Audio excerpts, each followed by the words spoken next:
IB Nation, welcome back to another edition of the Irish Breakdown Podcast. Happy Wednesday. It is Wednesday, April 9th. And you know what that means for us here at Irish Breakdown. It is time for our buy, sell, hold. Every Wednesday, we will do a buy, sell, hold, which is something that we like to do for our premium message board members. Now, basically what this means is they will put in a submission on a thread started by our guy, Salty Virginia Peanuts, and it's to pose a topic. And Brian and I will sit and discuss it, and we will talk whether we buy it, if we sell it, or if we just don't have all the information, or if there's some things that we need to see first, it's going to be a hold. Now, this is for our premium message boards members, and you can see it scrolling down there at boards.irishbreakdown.com. But if you are in the chat and aren't a member of the board, one, sign up for the premium message boards. But two, if you would like to get a buy, sell, hold in, you can always put in a super chat. My recommendation is take the money that you would have used for that super chat and apply it to a monthly membership on the message boards, and then you can submit as many as you would like to.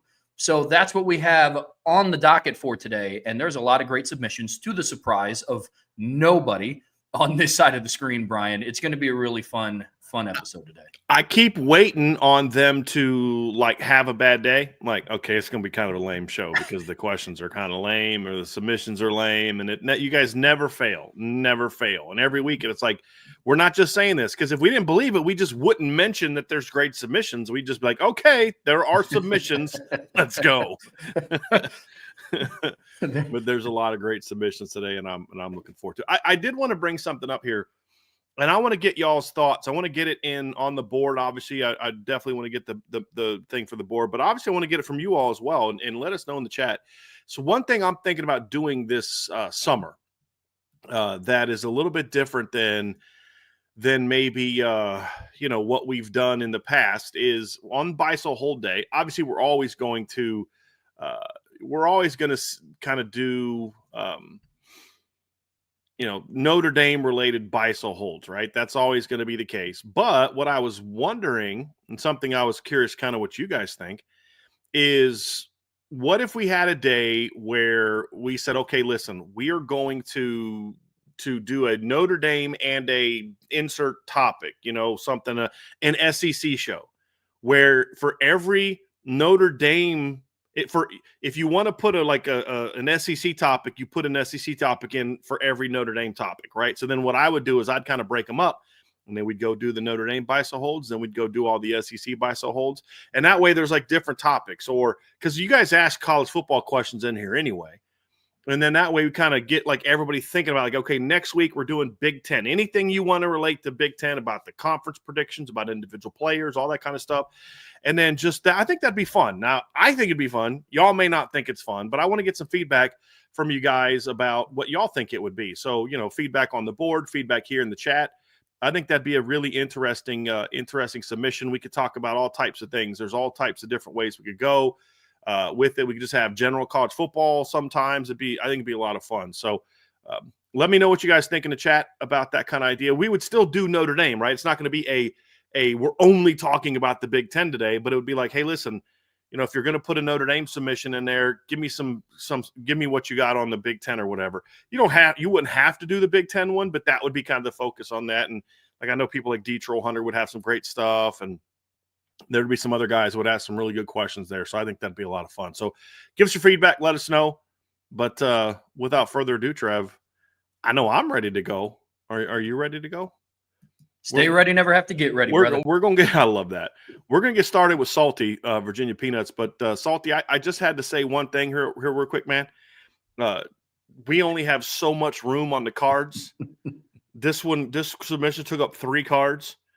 I know this is going to sound incredibly ironic, somewhat hypocritical coming from moi, but sometimes brevity is a good thing. I know that I'm the last person that should ever say that, but when it comes to these questions, just a little bit, but it is a great question.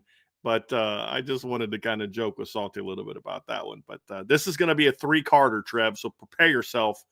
I'm going to have to keep scrolling. That's what the dots are at the end. Ooh, man, salty Virginia peanuts in here putting in a thesis statement and point 1 and point 2. I love it. I love it. But It's got the thesis, the meat of it, and then he comes to his conclusion. Good, good.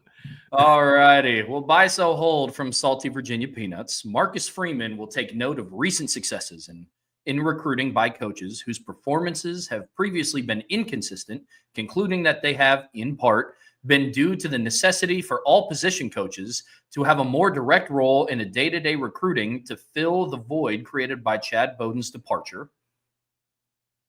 He will conclude that Chad Bowden's skills at connecting with recruits and being their primary day-to-day contact had the unintended effect of substituting for the depth and intensity of recruits' connection to some of the position coaches at Notre Dame. A Notre Dame commitment this Thursday, should it occur, will strengthen this conviction. Mr. Freeman will ensure that the new recruiting structure places the position coach much closer to the recruit in all stages of the process. The end. Yeah, I don't know that a Rodney Dunham commitment on Thursday would be the final straw. I think, if anything, I think you're onto something, Salty. So I'm going to buy the overall premise of what you're trying to say.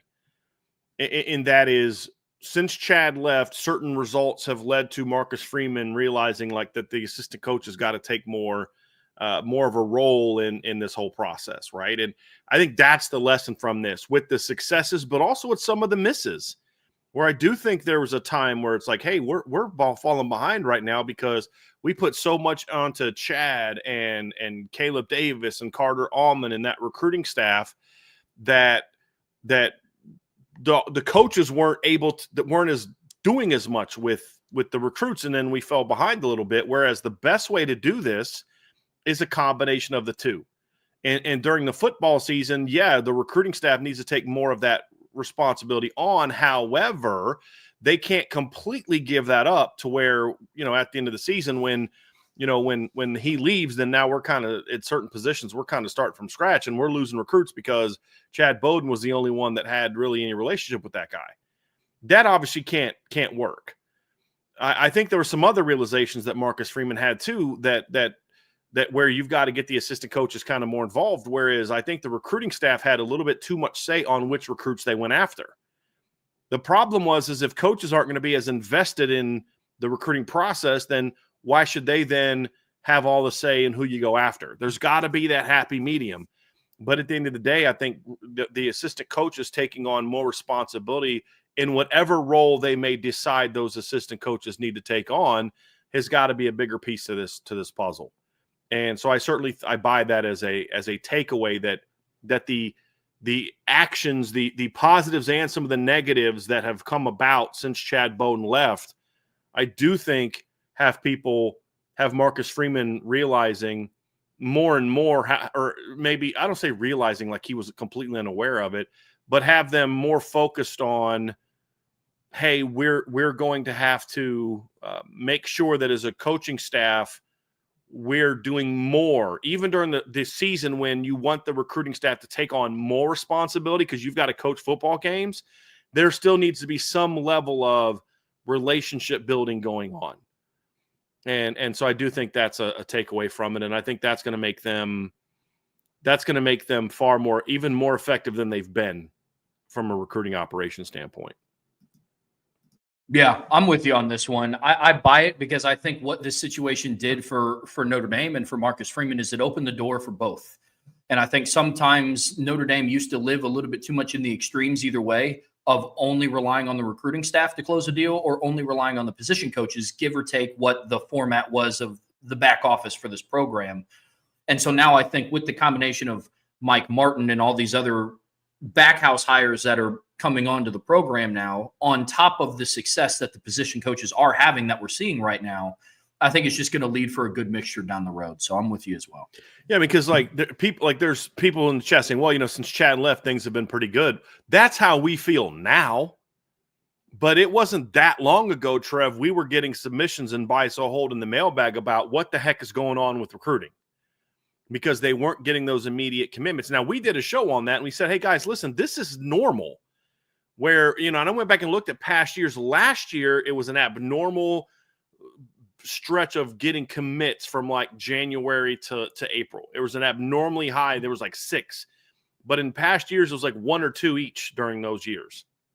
And so, there was this panic because I think people were overreacting to, okay, Chad left. Now we're not getting commitments. That must mean this is a problem. I do think there were some issues, but I think the issues were also overstated. It was a happy medium of what I just talked about. It wasn't the panic. Everything is lost. They're not going to recruit very well. Chad Bowden was doing everything is what was coming from some sides. And then the other side was like, Chad Bowden was terrible. And both of them were wrong. Chad Bowden did a phenomenal job at Notre Dame, but he wasn't the only person driving the recruiting train at Notre Dame. And what you've done now is other people have started to pick up the slack who are more than capable of doing a great job, while his replacements kind of get caught up. So that's kind of where I come from on it, Trevor, is you're going to have, when you have a departure like that, a transition period. Notre Dame went through a transition period, and now they're getting caught up, and you're starting to see the fruits of some of that. So it's, sure, people are excited about recruiting now, but I just want to maybe go back to some of the mid-February shows we did and look at some of the Beisel Holden questions that people had in the mailbag around then, and we were striking a different tune, which is the old adage that at the end of the day, the takeaway from this, recruiting is not a sprint, it is a marathon, and you can't get caught up in the emotional ups and downs of the present moment. You have to have a bigger picture view. So we just said, hey, look, take a deep breath. Let's see how things go in March and April. Well, so far, they've been gone. But here's the thing, Trev, since Chad Bowden left, they've only picked up 2 commitments. But it's the trending in the positive direction that has people encouraged. And that's why I say, sit back, relax. This is normal for January to March. And I pointed out how outside of last year's class, they've been 1-2, 1-2 from January to March. It's not a period where you load up on a bunch of commits. But because people are so used to just information coming out, even though 95% of it is just fluff stuff of, hey, guess what? Everybody's liking Notre Dame. Everybody had a great visit. Yay. Aren't you glad you wasted all your time thinking about that? Just be patient. Let it play out.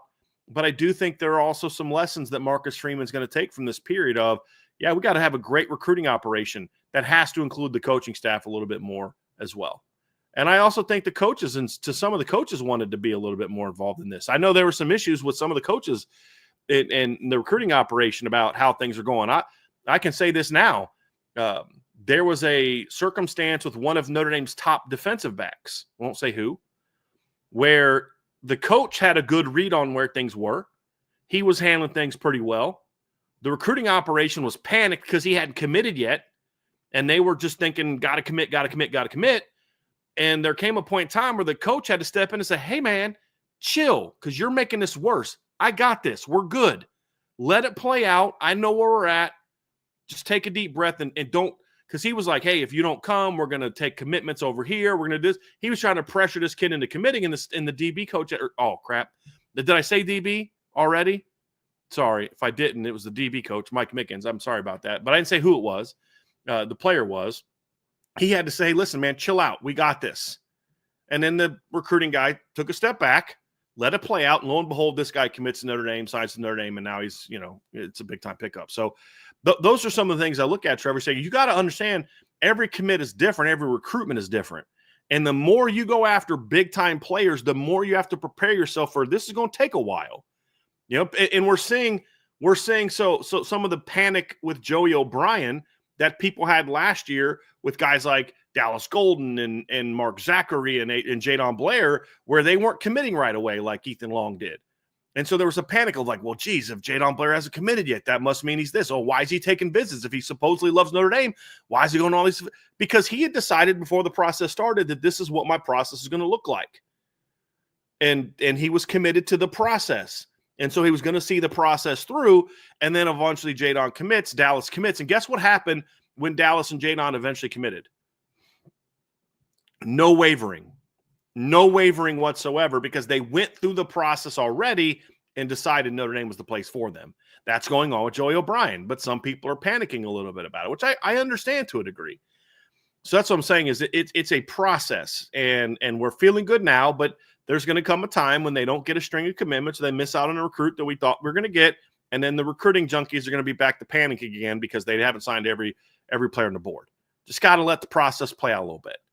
And at the end of the day, you evaluate the class for what they landed, not who they missed on or not what the process was, but is this a gap closing class or not? And that's where it's going to be. And right now they're doing some good things, but they still got a lot of closing to do. Because as I said, since Chet left, they've only landed 2 commits. Now, those are 2 pretty darn good flipping commits in Tyler Merrill and Ebenezer Iwatade, and we're hoping that goes up by 1 tomorrow. We'll see how that one plays out. But that's kind of my long-winded answer to this whole thing is like, yeah, he will learn some lessons from this, but I'm hoping that fans learn some lessons from this as well, in that, we should never get too emotional about the present in recruiting. You've got to let things play out. Don't always assume that just because it looks like one thing that the coaching staff doesn't have something else planned. And, like I said, that's where it's got to be. And that's why I say, just trust me when I tell you not to worry about something, that there's a reason why. I'm telling you not to worry. Just like when the panic was going on with Jadon Blair in Michigan and Penn State last year. What did I keep saying? Guys, relax. I had plenty of sources on both sides that were telling me nothing to worry about, but this young man had committed to a process, and he wanted to go through that process because this is the only time he's going to go through it. And that's why there was, conviction, like Salty said, and why Notre Dame was the pick and why Jadon never wavered. And you just got to – sometimes you just have a little faith, right? Good way to start, Salty. Yeah. Buy, sell, hold from I Am Tenzin. Would you get bored if somehow Notre Dame went on a dynastic run like Penn State wrestling, 12 out of the last 14 team national champions, or would you enjoy the 12th just as much as the first?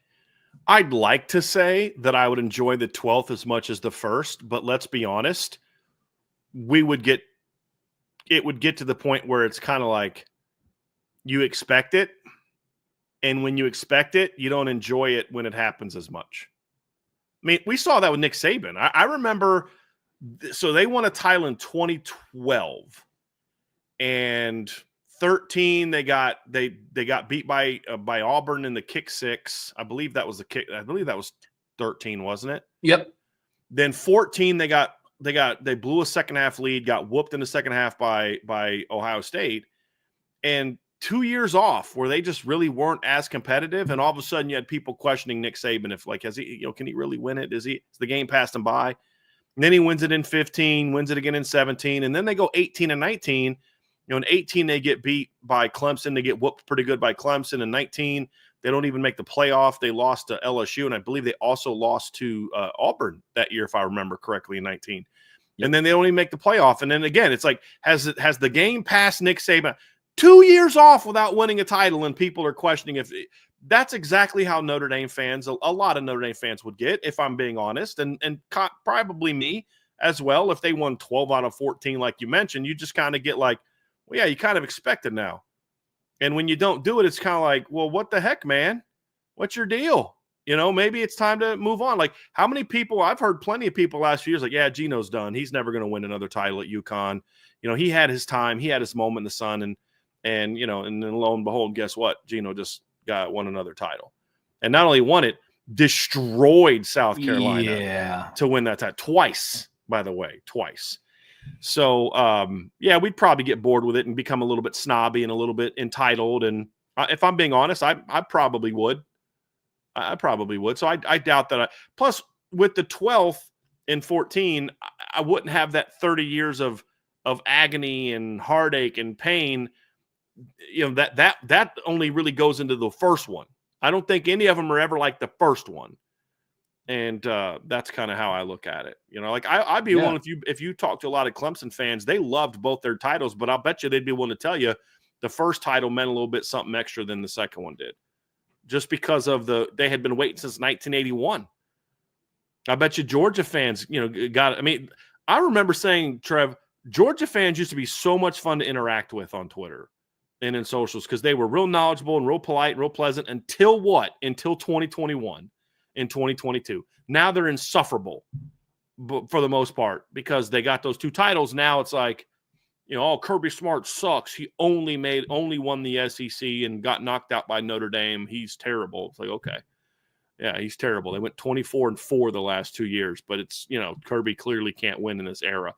But that's kind of how, I mean, look, we're all like that. You have a lot of success, you get a little bit uppity.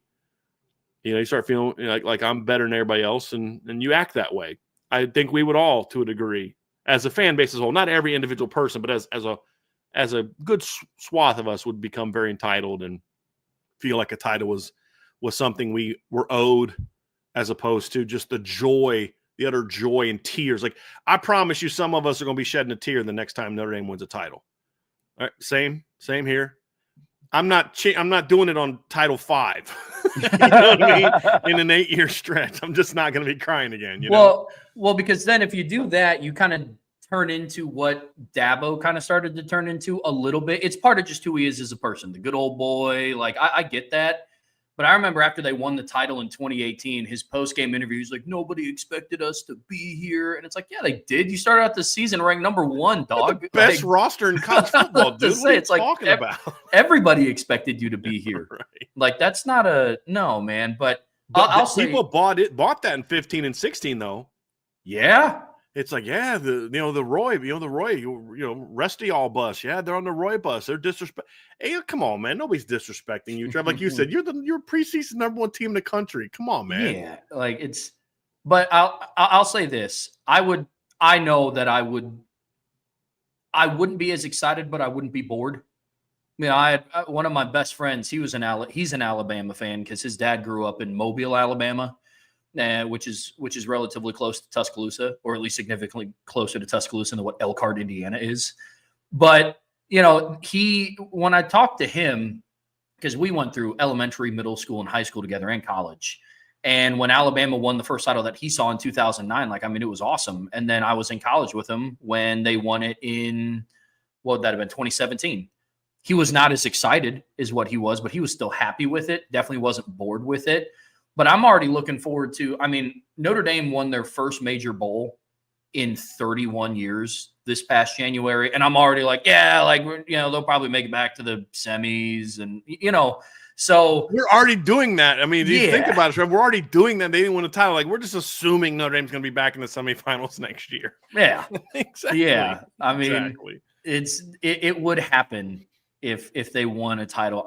All it would take for me to get very bullish about Notre Dame, not that I'm not already, if they won 2 titles in a row, I will be talking that. I'm not even going to lie to y'all. No. Yeah, I'm not going to lie to y'all. I'll be the first one out. It'll just be the joy of the win. I'll really be in the moment. The second one, I'm like, y'all know we run this thing now, right? Like, I will be so annoying. I know if they won 2 in a row. I'm not gonna lie to you. I'm just telling you how it is. I can already see it. It's like, welcome back to IB Nation podcast. Yeah. Today we're going to discuss who's going to be coming in second place this year in college football. Exactly. Yeah, man. Yeah. Oh, that's good. That's a good question, Tenzin. All right. Buy, sell, hold. The 2026 recruiting class will more likely be smaller than the last couple. Possible. I think it's going to be more right in line, to be honest with you. Right, like last year, Notre Dame signed 20. Let me see here. They signed 25 last year. I think they were slightly over that in 2024. They were at 23. They were slightly under that. Then 23 was I think a little bit about to say 23. I did a projected class the other day, Trev, and I had 24 is what I projected the class to be. So I think it'll be right in line with it. So I'll sell that. I think it's going to be right in line with what they've been in the past. I just think because you are going to want 3 to 4 receivers, you are going to take at least 4 offensive linemen, you're going to take at least 5 defensive linemen, you're going to take at least 4 or 5 defensive backs. You get to the point where it's like, okay, you're going to kind of have to get to 23, 24 just to meet your needs at certain positions. And yeah. Fair enough. Buy, sell, hold from I Am Tenzin. He ran into an Ohio State fan that couldn't comprehend that an argument about top returning running backs is not the same argument about which team is better. All he would say was 34-23. So, buy, sell, hold. Is it logical to bring up the score of the national title game in regards to who the top returning running backs are?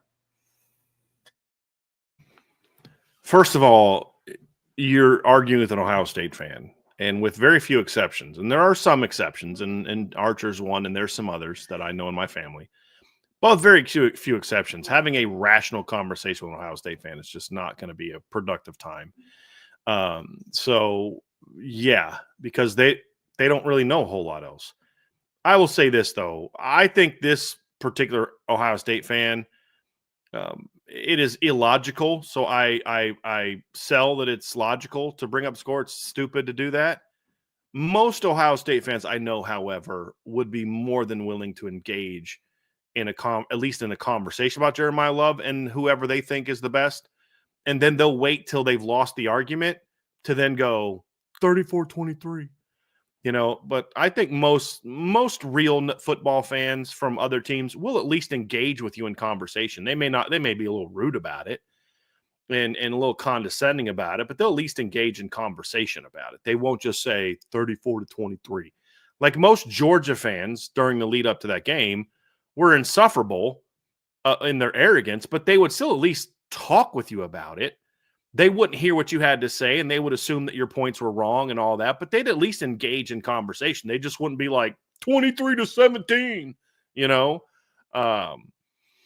but then when they'd kind of start losing the argument, they're like, well, they are 3-0 against Georgia, Notre Dame all the time. Notre Dame's never actually beat Georgia. You'd get that nonsense, but they'd still at least engage with you. Most people aren't that shallow. And he's probably just, if I had to guess, he's probably just trying to tweak you a little bit. And maybe after the next buy sell hold, you might deserve it a little bit, because your next buy sell hold is butterscotch is disgusting, which kind of makes me question. Maybe he was in the wrong there, or you were in the wrong there.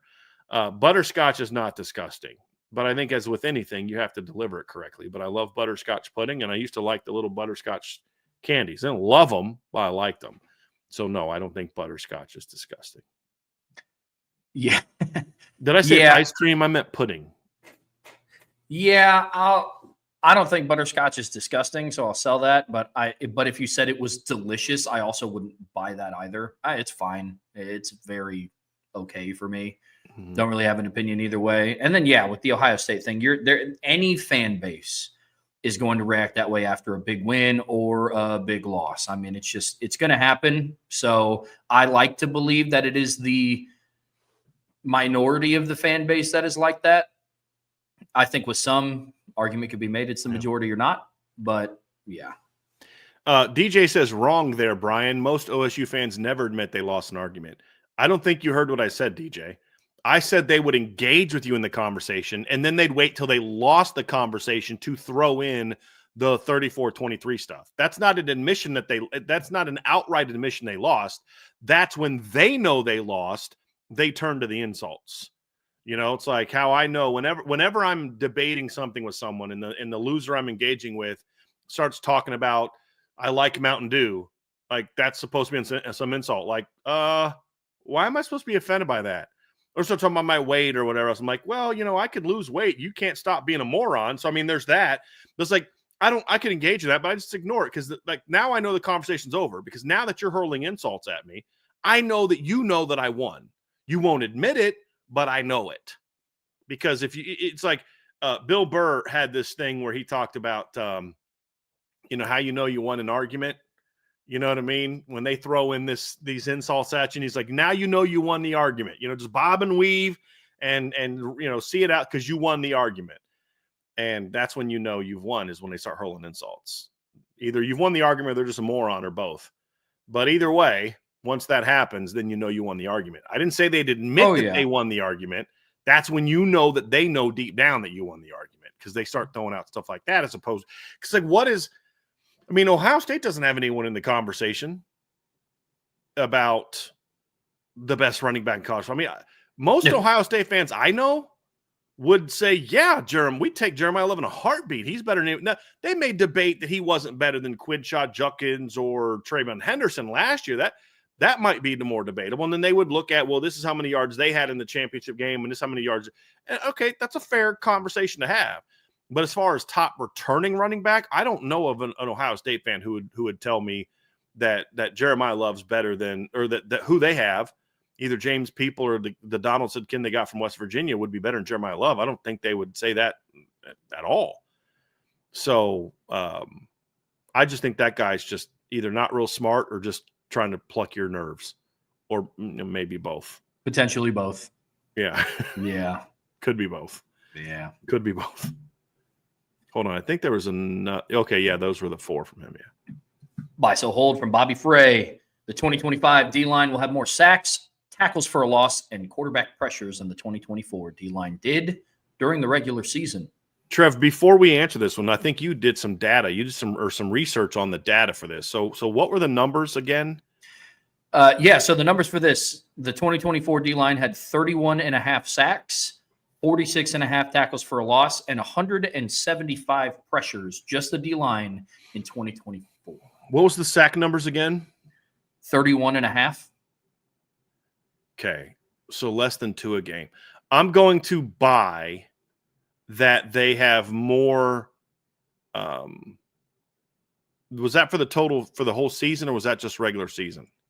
That was regular and postseason. Like that was everything.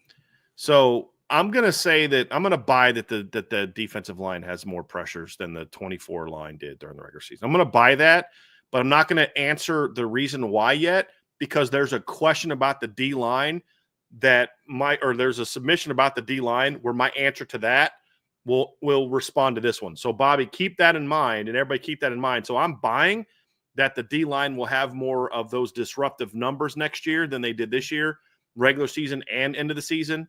If they play fewer games, then I'll say then it'll be more on a per game basis. Maybe the raw number won't be if they don't play as long. But I'm going to explain why I think that in an answer to a later submission.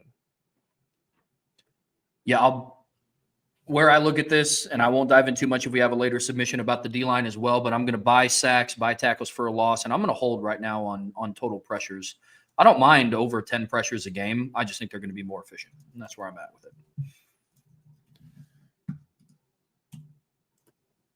Buy, sell, hold from Coach Bent 574.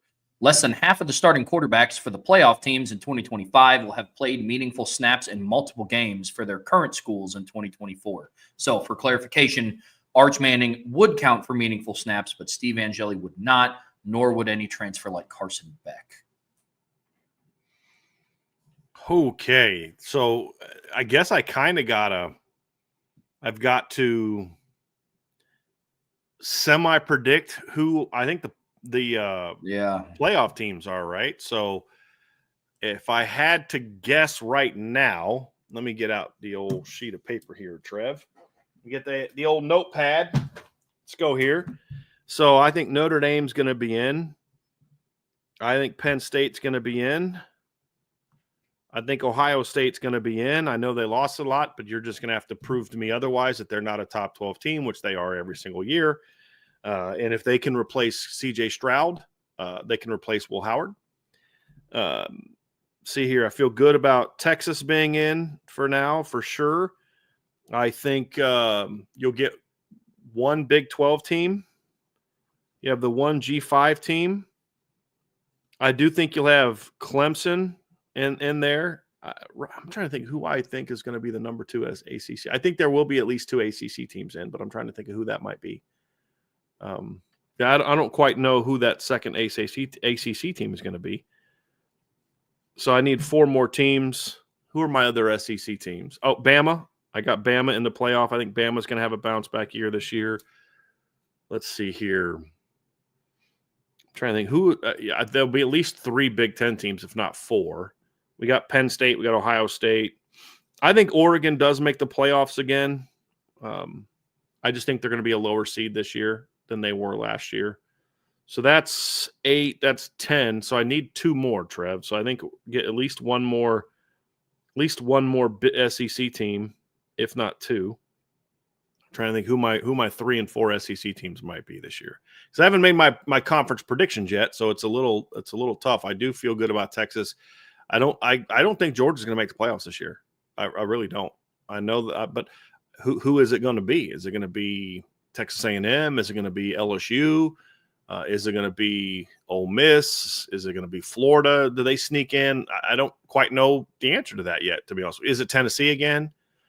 Do they make it? So I get another SEC team. So we've got 11 teams right there, Trev. So I need one more. And Notre Dame will have a first-time starter.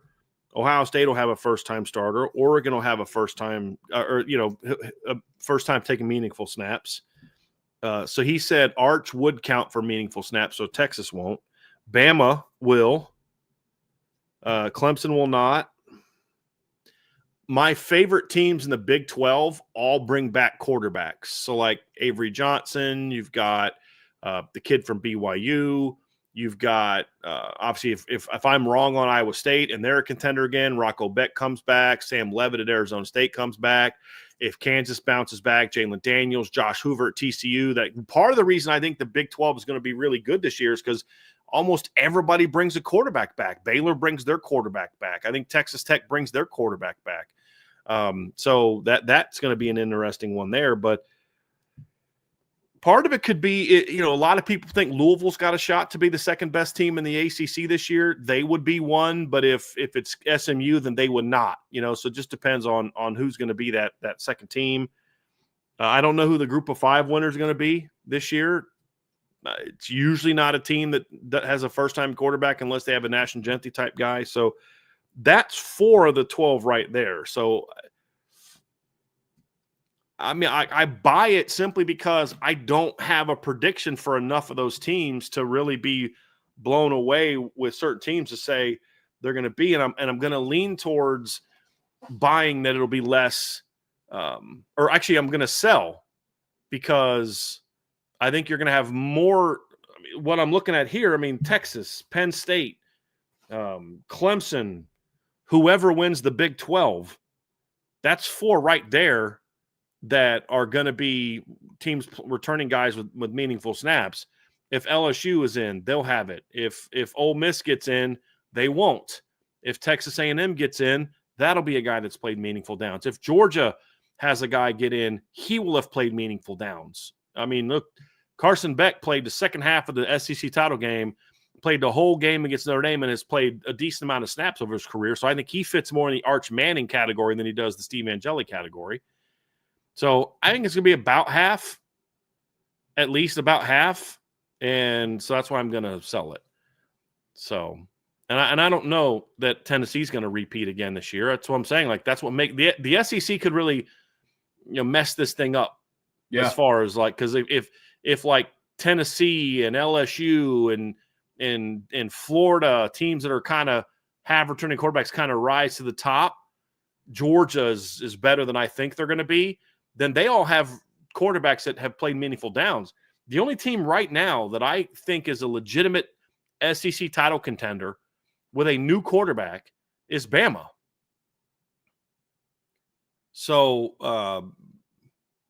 yeah, I'm gonna sell that for now. But I don't feel great about it, Coach, because I don't really know for sure who my 12 teams are because I haven't done my predictions yet.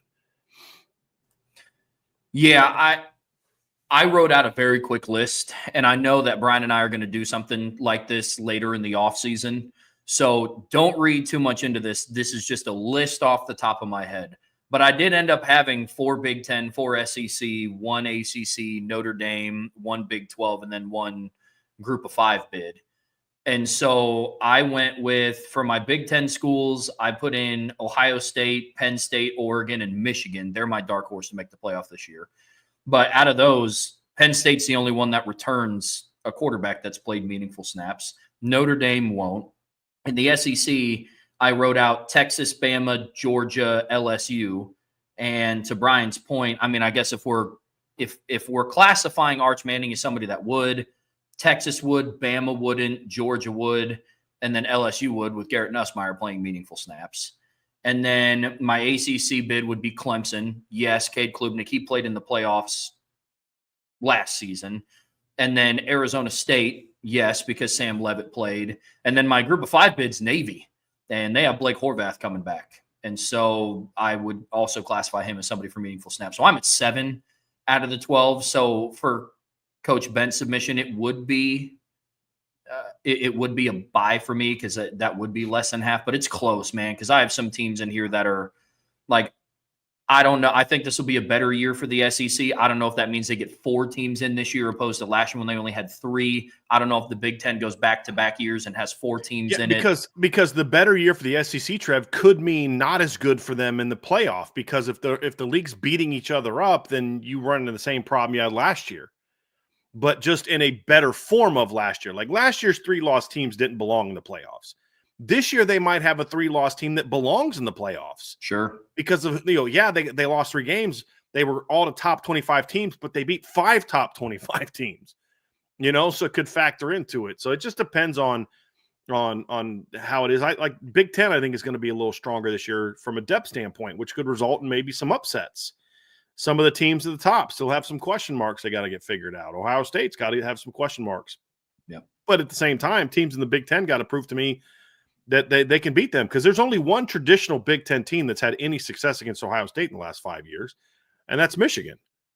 And the only other team that's beat them is what? Oregon? They have those, Yeah. I mean, the last few years, they haven't had those fluky. I mean, the Iowa game's all the way back in 2017. The Purdue game's now all the way back in 2018. They're not losing those games anymore. So, it's going to be interesting. Yeah, and as DJ said in the chat, we're not going to have any kind of, like, I haven't put any thought into who's going to win these leagues other than answering questions. So it's like more just fun type thing. Because I'm waiting until after the portal window is done. The spring portal window is going to change a lot of thoughts on things. Well, I really like this team. I think they're going to be good because they got these guys that I like. And then 2 of those 3 guys jump in the portal and get their big payday, because agents are trying to convince these guys to jump in the portal to get this big payday because they're fear-mongering them about the house settlement. It's going to take away their chance to get any money because they want to get another chance to get a big payday and mooch off these players and get theirs before they think things are going to change. So you're having a lot of that going on too. So this could end up being a really wild spring portal period. Yep. That's why I'm not trying to put too much into who I like and don't like yet, other than just, hey, here's conversation for where they are now, but I'm not making predictions until after we see what the spring window looks like. Yep. That's part of the reason, like with my, predict Notre Dame to beat Miami double digits. Maybe as of right now, but I don't know what Miami's going to go do in the portal. That could change things. That may mean, they're going to kill Miami now because 4 of their 5 best players just jumped in the portal and got big paydays. Or that's going to be a much tougher game because they just went in the portal and shored up all the things that I think are wrong with that team. So it's a little too early for me to think about that too much. But I do think the thing that is unique that we can say is there's going to be a very unique mixture of proven quarterbacks and unproven quarterbacks at top teams that are going to make things very interesting. Oh, yeah. Very interesting.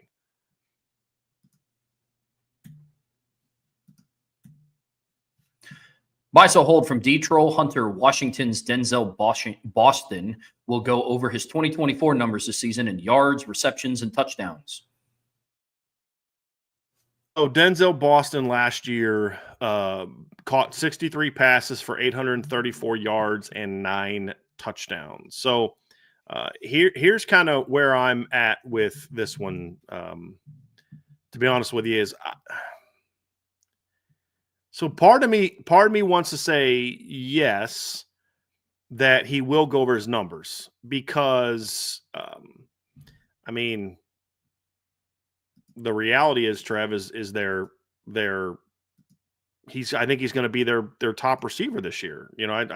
I think he's going to be the top receiver. Giles Jackson was their top receiver last year. He's gone. The other kid that they had, Jeremiah Hunter, I believe he's gone. I'm just looking at the roster now. He's gone. So 2 of their top 3 pass catchers are gone from last year. And so you'd naturally think, okay, that's going to open up an opportunity for him to have more catches. But on the flip side, the reason that I'm not as sold that that's going to happen is because I think their offense is going to look a little bit different this year. Now, I think Damon Williams can throw the ball. He threw for 374 yards in the bowl game, but I think he's also a guy that's going to be a little bit more of a dynamic run-throw guy. And I don't know that they're going to pass for, what was it? The same amount of yards they did last, 261.7 per game. I could see them being around 220, 230, and then up in their run game production compared to last year, and maybe being a little bit more balanced because they only ran for 128.8 yards per game. And as you we'll see it here coming up in a minute, you have another question about Jonah Coleman. So, I mean, Damon Williams ran for 282 yards last year, and he only started, 3 games last year? That's it.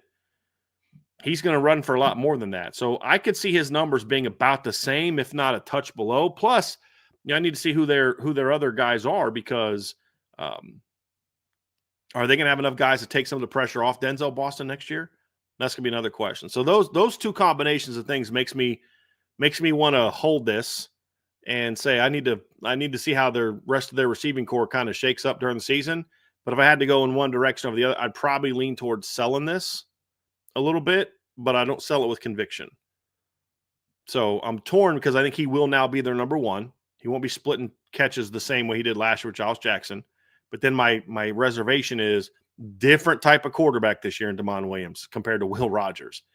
And then also, are they going to have something there to take some of the pressure off him where teams aren't just focusing their coverage structure towards him? So that's why I'm a sell for now. But if you ask me again in July, when I've done my research on the rest of what Washington brings back, I may feel a little bit differently about that one. Yeah, I get that. I'm leaning towards sell as well. The quarterback makeup of what Washington's going to have this year, I think, plays a factor. And then, of course, Jonah Coleman coming back, like you brought up. I think he's going to be a big focal point in this offense, especially now with more of a mobile quarterback. Receiver-wise, it's nothing special. I think he's definitely going to be the clear-cut number one. Kevin Green also comes back from last season. And then they picked up Amari Evans in the transfer portal from Penn State, who I'm not saying he's going to compete for a number one, but they also picked him up too. It's a nice pickup, but as we saw in the Notre Dame game, he's not an elite guy. No. You know what I mean? He's a solid, he's got some speed, but he's not a, Notre Dame was basically like, we're not going to let Tyler Warren beat us. Somebody else is going to have to beat us. And Penn State receivers are like, yeah, we're not going to beat you. Sorry. I'm just saying. Yep. You're not wrong. 0 receptions, 0 yards. Buy, sell, hold. It is good for Texas A&M to have had Terry Bussey focus at just playing wide receiver instead of both ways. I definitely like the idea of having him playing just receiver right now. I actually like their secondary. It's a solid secondary. It's, Will Lee comes back. They got a transfer. They got the Julian Humphrey kid from Georgia who I was talking about the other day. Des Ricks is still there. They got a lot of corners. Their safeties are good. Bryce Anderson's back. Dalton Brooks is there. Jared Kerr. They've got some guys there. I think what they need are more playmakers at receiver. And I know they got Concepcion at receiver, and he's a good player. And they got a couple. Micah Hudson transferred in, and then he transferred out. So obviously that's not going to work out for him. But Mario Craver's a nice player. But look, Terry Bussey's got a little bit of a different skill set than those guys. He's got some juice. Like Kevin Concepcion's a good player. I think he's a little overhyped, if I'm being completely honest with you. I think he's a guy that he's a good player who put up. But I think Bussey brings that big play ability where you can get him the ball behind the line of scrimmage and he can do something with it. He can stretch the field. I think he's the kind of weapon they need to really take the pressure off their run game and complement. Because if he can provide that big play threat, then I think that loosens things up for Kevin Concepcion, who's a short to intermediate guy primarily. And if you can open that up and soften that up and let Kevin Concepcion get more balls in space, now he becomes even more effective and dynamic. And so I think that's something that I'm looking for with that to see from him. So I do think him focusing on wide receiver, I'm buying that it would be good for Texas A&M if that continues. So yep, buying that. Yep, buying it as well. I think it's a great move by their coaching staff. When you compare the two rooms between corner and wide receiver room, I think the receiver room needs a lot more help. And I'm with you, Brian. I think that Kevin Concepcion is a good talent, but he's not. I think there's a lot of people that make him out to be like Eric Singleton from Georgia Tech. Right. And I don't see it that way. And so, yeah, I love the move to have him just play wide receiver. Yep. Wanted to bring up a super chat here real quick from Packer Fan Total Access. No question, just a thank you for all the great content. Appreciate you guys.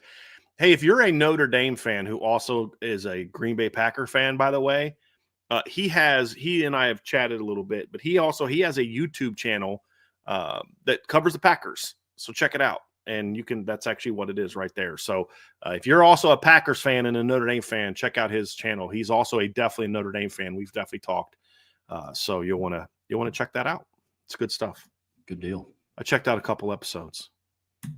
I'm not a Packers fan, so I can only listen to so much Packer talk. I'm not a Packers fan. Me neither. I'm with you. Buy, sell, hold. Again, from Detroit Hunter. Alabama will go with Austin Mack at quarterback this season. I'm buying that. Look, I think the combination of Ryan Grubbs and Kalen DeBoer being there, they recruited this kid to Washington. He was the heir apparent at Washington. I think he came to Alabama for a reason. You needed to give Ty Simpson a legitimate chance to win that job. But I just think Austin Mack brings you. Honestly, it's a lot like the debate that Notre Dame is having right now. It's, do you go with the veteran, the smart kid? Ty Simpson is a coach's son. Ty Simpson is not devoid of talent either. I mean, I would argue that Ty Simpson's probably got a little bit more physical tools than Steve Angeli, a little bit more athletic. I never thought he was the 5-star player that some people made him out to be, but he's a really smart quarterback, has some ability.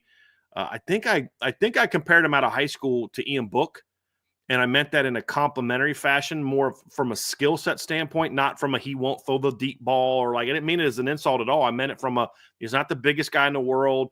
He's a quality athlete. He can scramble. He's got a nice live arm, not a rocket arm, but a nice live arm. Can do damage with his legs as a scrambler, maneuvering in the pocket, but not a guy that's going to be a dynamic runner. Accurate passer, nice. I mean, he's got a lot of those tools, but that also means he's got some limitations as well, just like Ian did when you compare him to top talents. And then you look at a guy like Austin Mack, who Washington the coaches were very high on, which is again why they brought him with him to Alabama. And I think he's a guy that's got the tools to be a really dynamic player and just a really impact player in that system, Trev. So I like what Austin Mack brings to the table. I think he is much more so that higher ceiling player than what is Ty Simpson. And he can get the ball down the field. He's got a big arm. If you remember when they had Michael Penix, they loved throwing the ball down the field. And he's got the kind of arm to do that. He's a bit of a gunslinger back there. He's another guy. He's not a runner. He's not like a dynamic athlete, but he's a guy that's just, he can move around in the pocket. His damage is he's got that NFL frame, tall, big body, really live arm, real powerful arm. I'm a big Austin Mack fan. I think that kid can flat out play. And him winning the job is something I've kind of felt was the key to them reaching their potential this season as a program. And I actually think Ty Simpson brings you a little bit more of the running ability than Austin Mack does, but the arm talent for Austin Mack is significantly greater. And I just think he's got a chance to be a really good quarterback. I mean, he's got a lot of Michael Penix in his game. He's a right-handed version of it, but he's got a lot of Michael Penix in his game. So as I said before, Trev, you and I have talked about this. Austin Mack, I'm high on Alabama this year, much higher than other people are, because I do think that Austin Mack is the guy that eventually wins that job. But whoever the quarterback is fits that system better than what Jalen Milroe did. And that's just a fact. He doesn't fit that system at all. And the receivers will flourish more under whoever the quarterback is than they did last year. But I think Austin Mack is that guy that, let him get his feet wet early. Don't put too much on him in September. But by the time you get to late October, November, you're going to be glad that kid's your quarterback. And that's how I feel about where Notre Dame is. There's the safe choice, the perceived safe choice, which is Ty Simpson for them, Steve Angeli for Notre Dame. But you need to go with the guy that gives you that higher ceiling come October, November, and into the playoffs. And that's what I think Notre Dame needs to do and will do. And that's what I think Alabama will do as well. And that's why I think Mack wins that job. And it's going to be you may lose a game early because he's your quarterback, but I promise you're going to win a couple late that you might not have won if he wasn't your quarterback. That's my thoughts, Trev. Yeah, this one's interesting because I agree with everything that you're saying.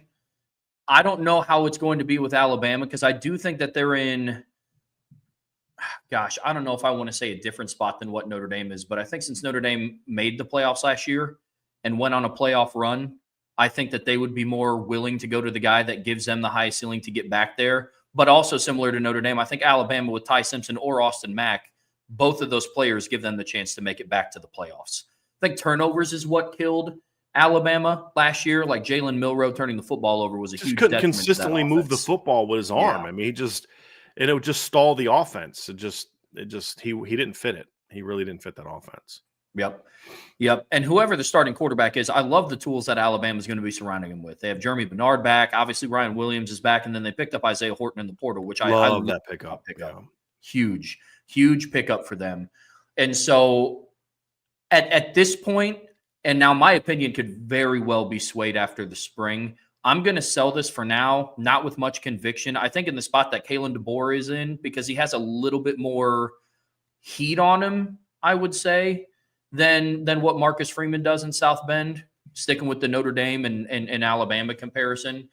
I think they need a quarterback in there that, and I don't want to make Ty Simpson out to be some stiff that's going to come in and be a Tommy Reese kind of guy, but I think they're going to go with the more, I use the term experience lightly in the same way that I would with Steve Angeli, but fact of the matter is Steve Angeli has been with a college program longer than what the two other kids have, not by much. And then same thing with Ty Simpson and Austin Mack.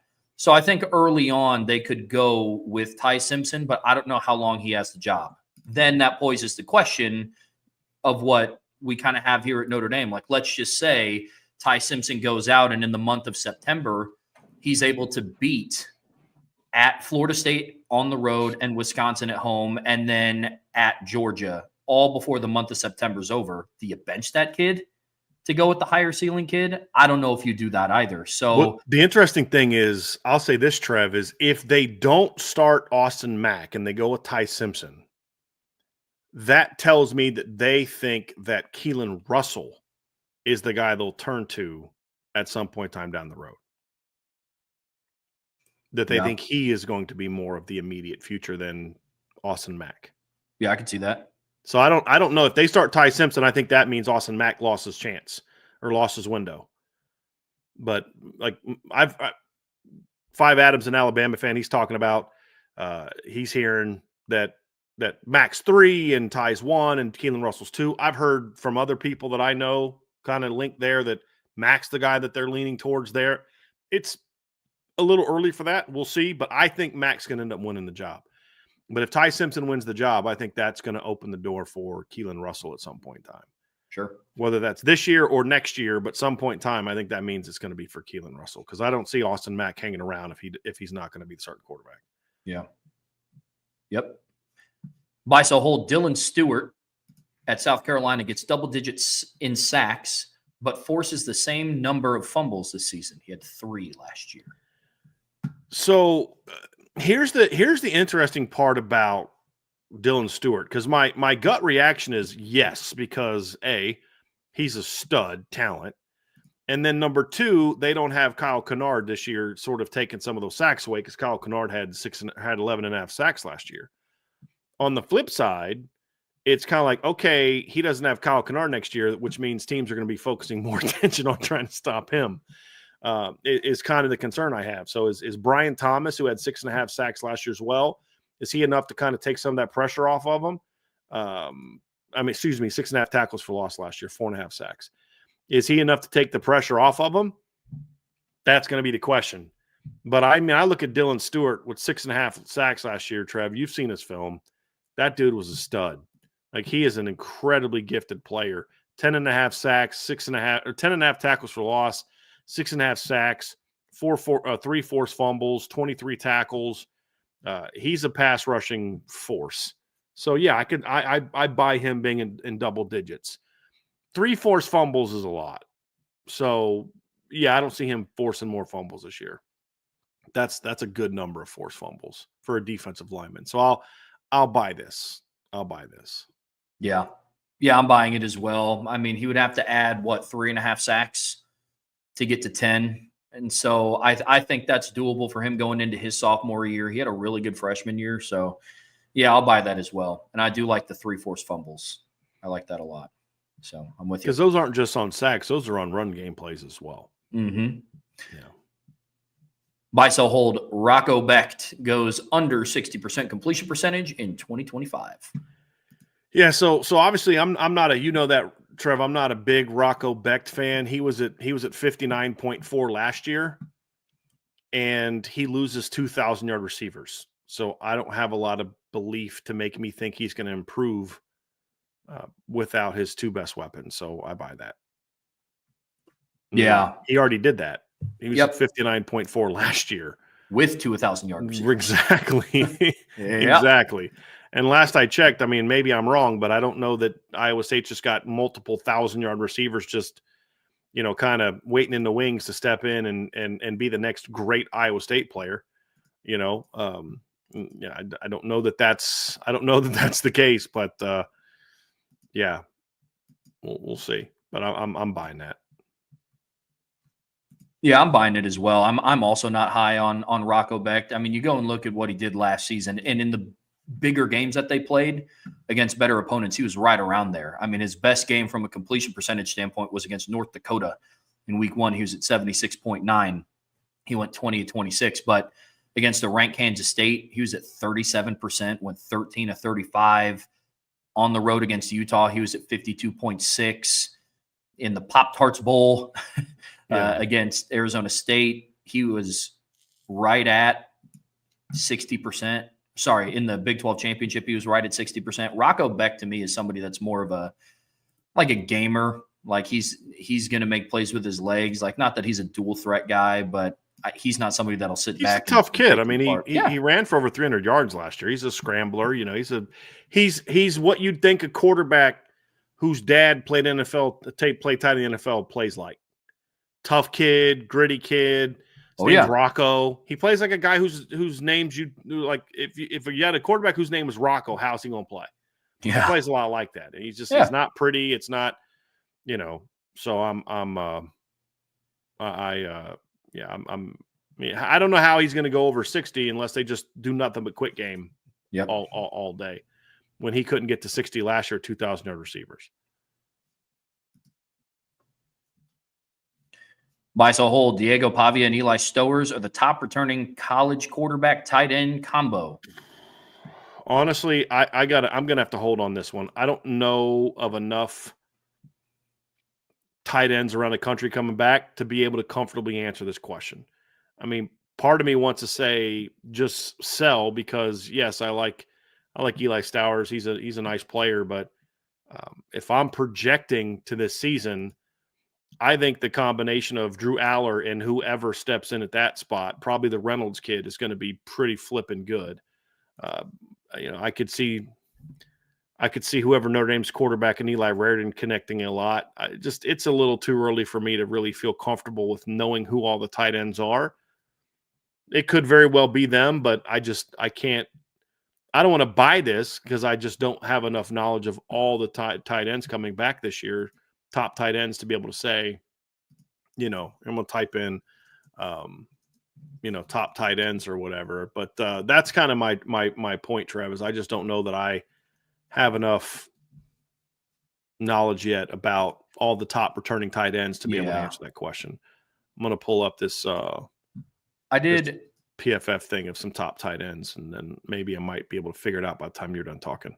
Yeah, I did a little bit of research on this one before the show started, and it's tough because a lot of the top returning tight ends are going to be with new quarterbacks. Mm-hmm. You look at, there's a big name that's floated around a lot was Max Clare because he transferred, but Ohio State's going to have a new quarterback. And then you start thinking about, the Sadiq kid at Oregon. He played behind Terrence Ferguson last year, but Oregon's going to have a new quarterback. With Dante, I could see that one. I could see him and Dante connecting a lot. Yep. I could too. Just initially, before doing a whole bunch of research, I'm going to buy this. I mean, Diego Pavia, I'm not saying that he's going to go and light the world on fire with his arm, but, Eli Stowers, he led the team in receptions, yards, and touchdowns last year in their passing game. And they have they already have a connection in game.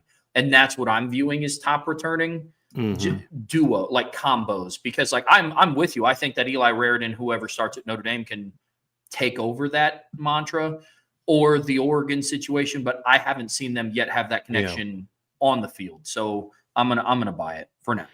Also, the other thing too is there's some potential surging combinations. I know Michigan State's got a pretty good tight end, and I'm a big Aiden Childs guy. What it comes. I mean, I know this is going to be a real unpopular thing to say. I'm not as high on Diego Pavia as some other people are. Like, he's a good football player. Don't get me wrong. But he barely had 3,000 yards of offense last year and accounted for 28 touchdowns. Like, he's a good player. I think he gets a lot of hype for how well he played against Alabama, and he played great against Alabama. But there was a lot of other games where he didn't play very well. And he was pretty bad against Tennessee. I mean, look, in the last 6 games of the year, he didn't get to 190 passing yards once. And matter of fact, if you look at his last 8 games, he only got over 170 passing yards once or twice. That was a game against LSU, and then that was a game against Ball State. And every other game, he was under 100 yards. He's a good football player. I'm just not as high on him as maybe some others are, that's where my hesitation is. It's not about Eli Stowers. It's about Diego Pavia. That's really what it comes down to for me. Just not as high on him as others, especially now that he goes into year 2 and people have a little bit more of a read on who he is. Because, again, I always look at a guy, first time in the league, had most of his big games early, didn't do as well late. What does that say? It means the league kind of got a read on him a little bit. That's kind of my thing. Yeah, I think Josh Finn said it really well, Trev. He said, Pivy's a great story, not an elite quarterback. Sure. Exactly right. Exactly right. Agree with you completely. Yeah, another one that I thought of too, and it's probably just because I saw Roger Dodger pop in the chat here, but Lake McCree at USC and Jade Maeva could do something too. So I think that one could be interesting. But there's a tight end at Ole Miss that I think some people are talking about is going to have a breakout year. He came from Arkansas, so Luke Haas, who had a pretty good year at Arkansas last year. I think he's got a chance to have even bigger numbers at Ole Miss, which is very tight end friendly. With Austin Simmons, so there's a lot of potential, those combinations. I'm not ready to sit here and say right now that those are the top duo coming back. I got to do a little bit more homework on that one. Buy, sell, hold. These 3 returning cornerbacks. So buy one, sell one, hold one. D'Angelo Pons, Malik Muhammad, and Xavier Scott. So the premise of this, because I reached out to him on this one, is it's more about like who has the chance to be like that lockdown, like top flight corner. And then same thing for the running back. It's like, who is that, like, be that number one big time back. So you got to pick one, sell one, hold one, sell one. So if I'm gonna buy one, I said pick one, buy one, I'd probably lean towards D'Angelo Pons. I really like D'Angelo Pons. He's a really good cover guy. He's a little undersized, but he's a really good cover guy, good run defender, very high football IQ, like what he brings to the table. So I think he's a guy that I look at, Trev, and say I think he's got a chance to be a good one. So I'd buy him. The tough part for me is the last two is picking between those two guys. So I kind of lean towards Malik Muhammad. Xavier Scott from Illinois is a really good player. And I initially kind of was, my gut was leaning towards him because I watched the Kansas game where he had like 2 or 3 picks and had a pick 6. He was so good.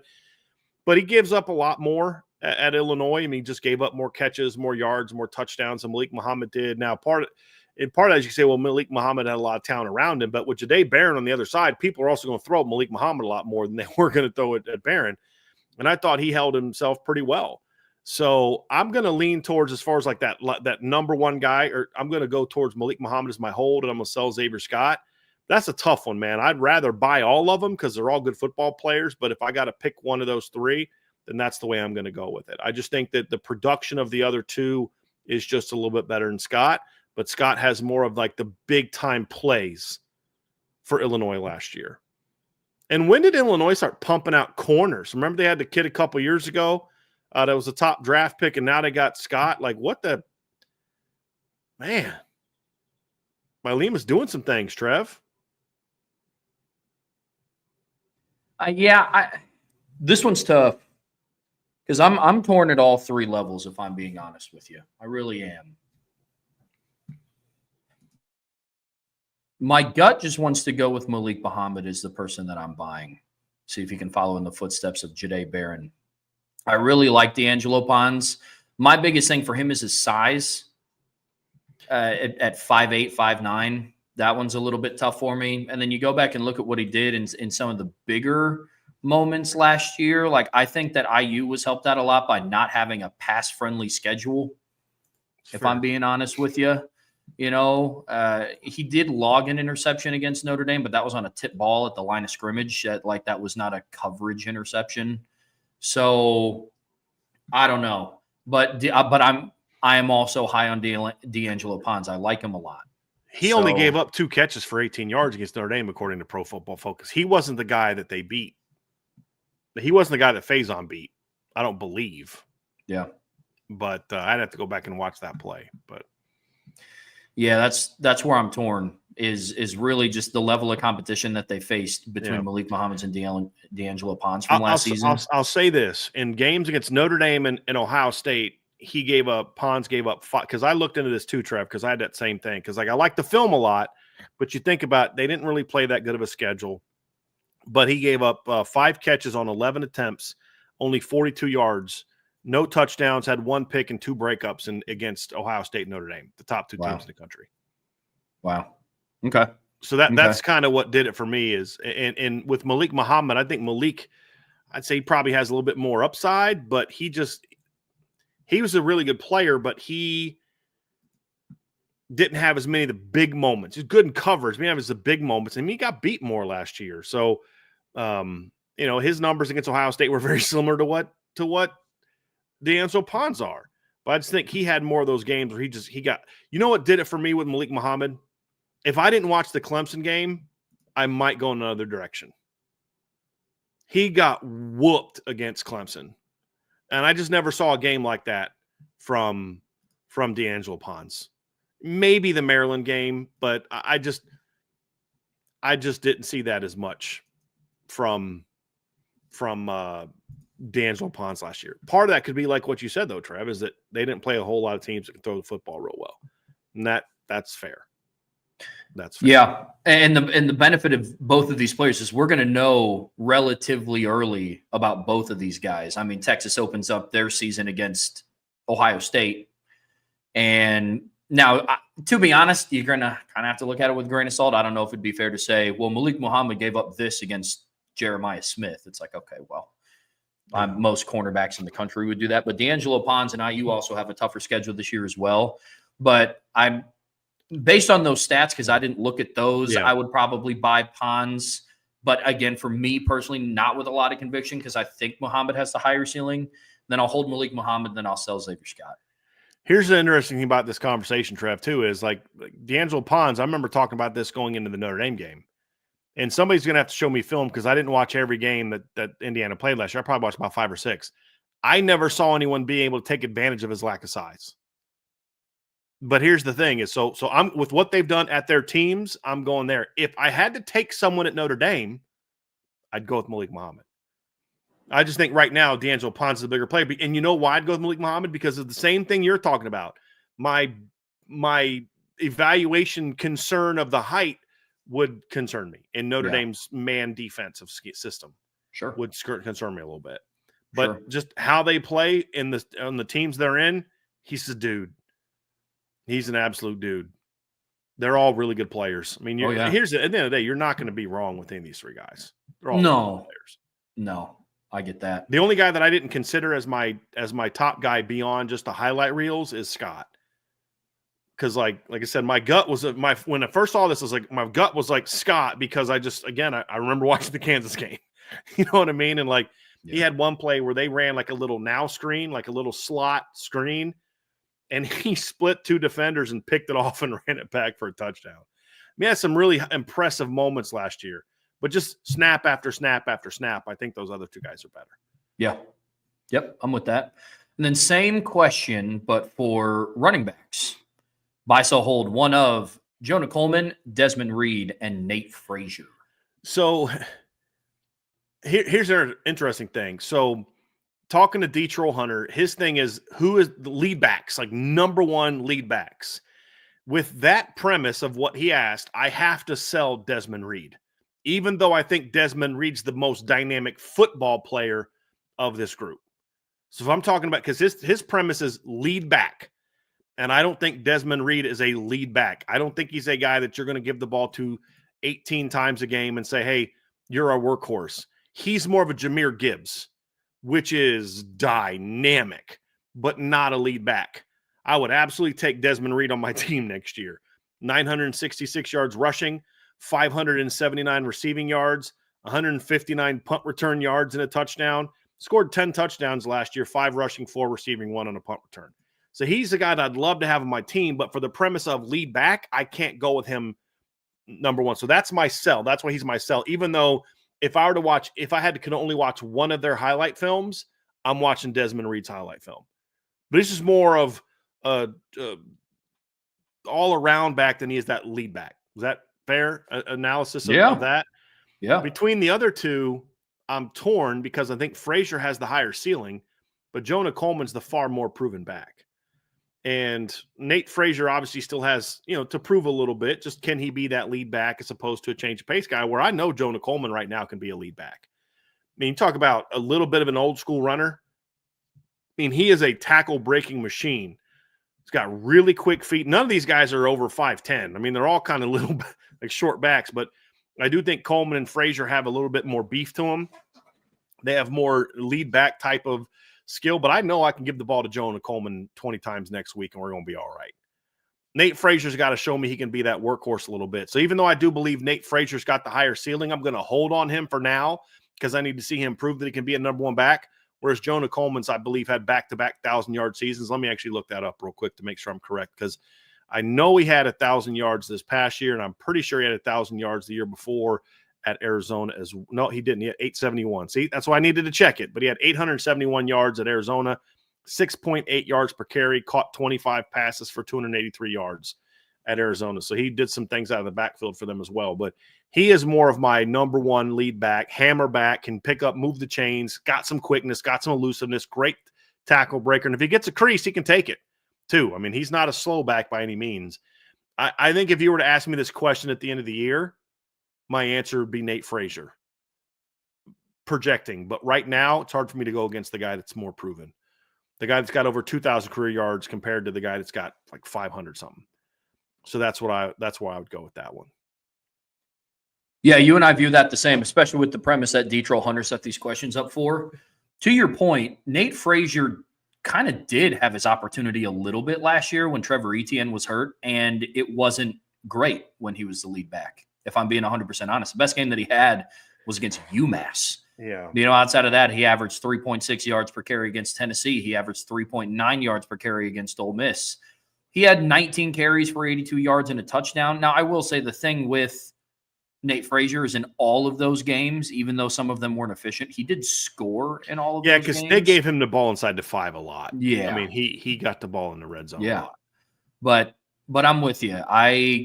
From a proven standpoint, I'd go buy Coleman, hold on Nate Frazier, sell Desmond Reed. Under that my only kind of, I agree with what you just said, Trev.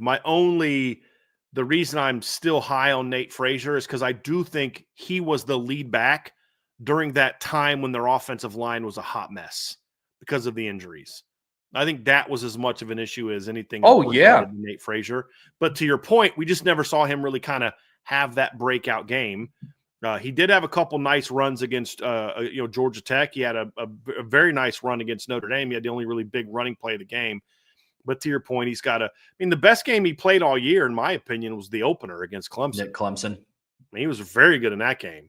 Yep. But he's just got a lot more to prove to me. Whereas Jonah Coleman, if you're talking about like NFL draft or whatever, maybe I look at Frazier a little bit better. But I like Jonah Coleman, and I also think about Jonah Coleman too is Travis, as I mentioned earlier, with because if you look at Jonah Coleman and say, okay, if I'm going to say this about Nate Frazier, Jonah Coleman had 11 carries and 3 yards against Oregon. That has more to do with his offensive line than it does him.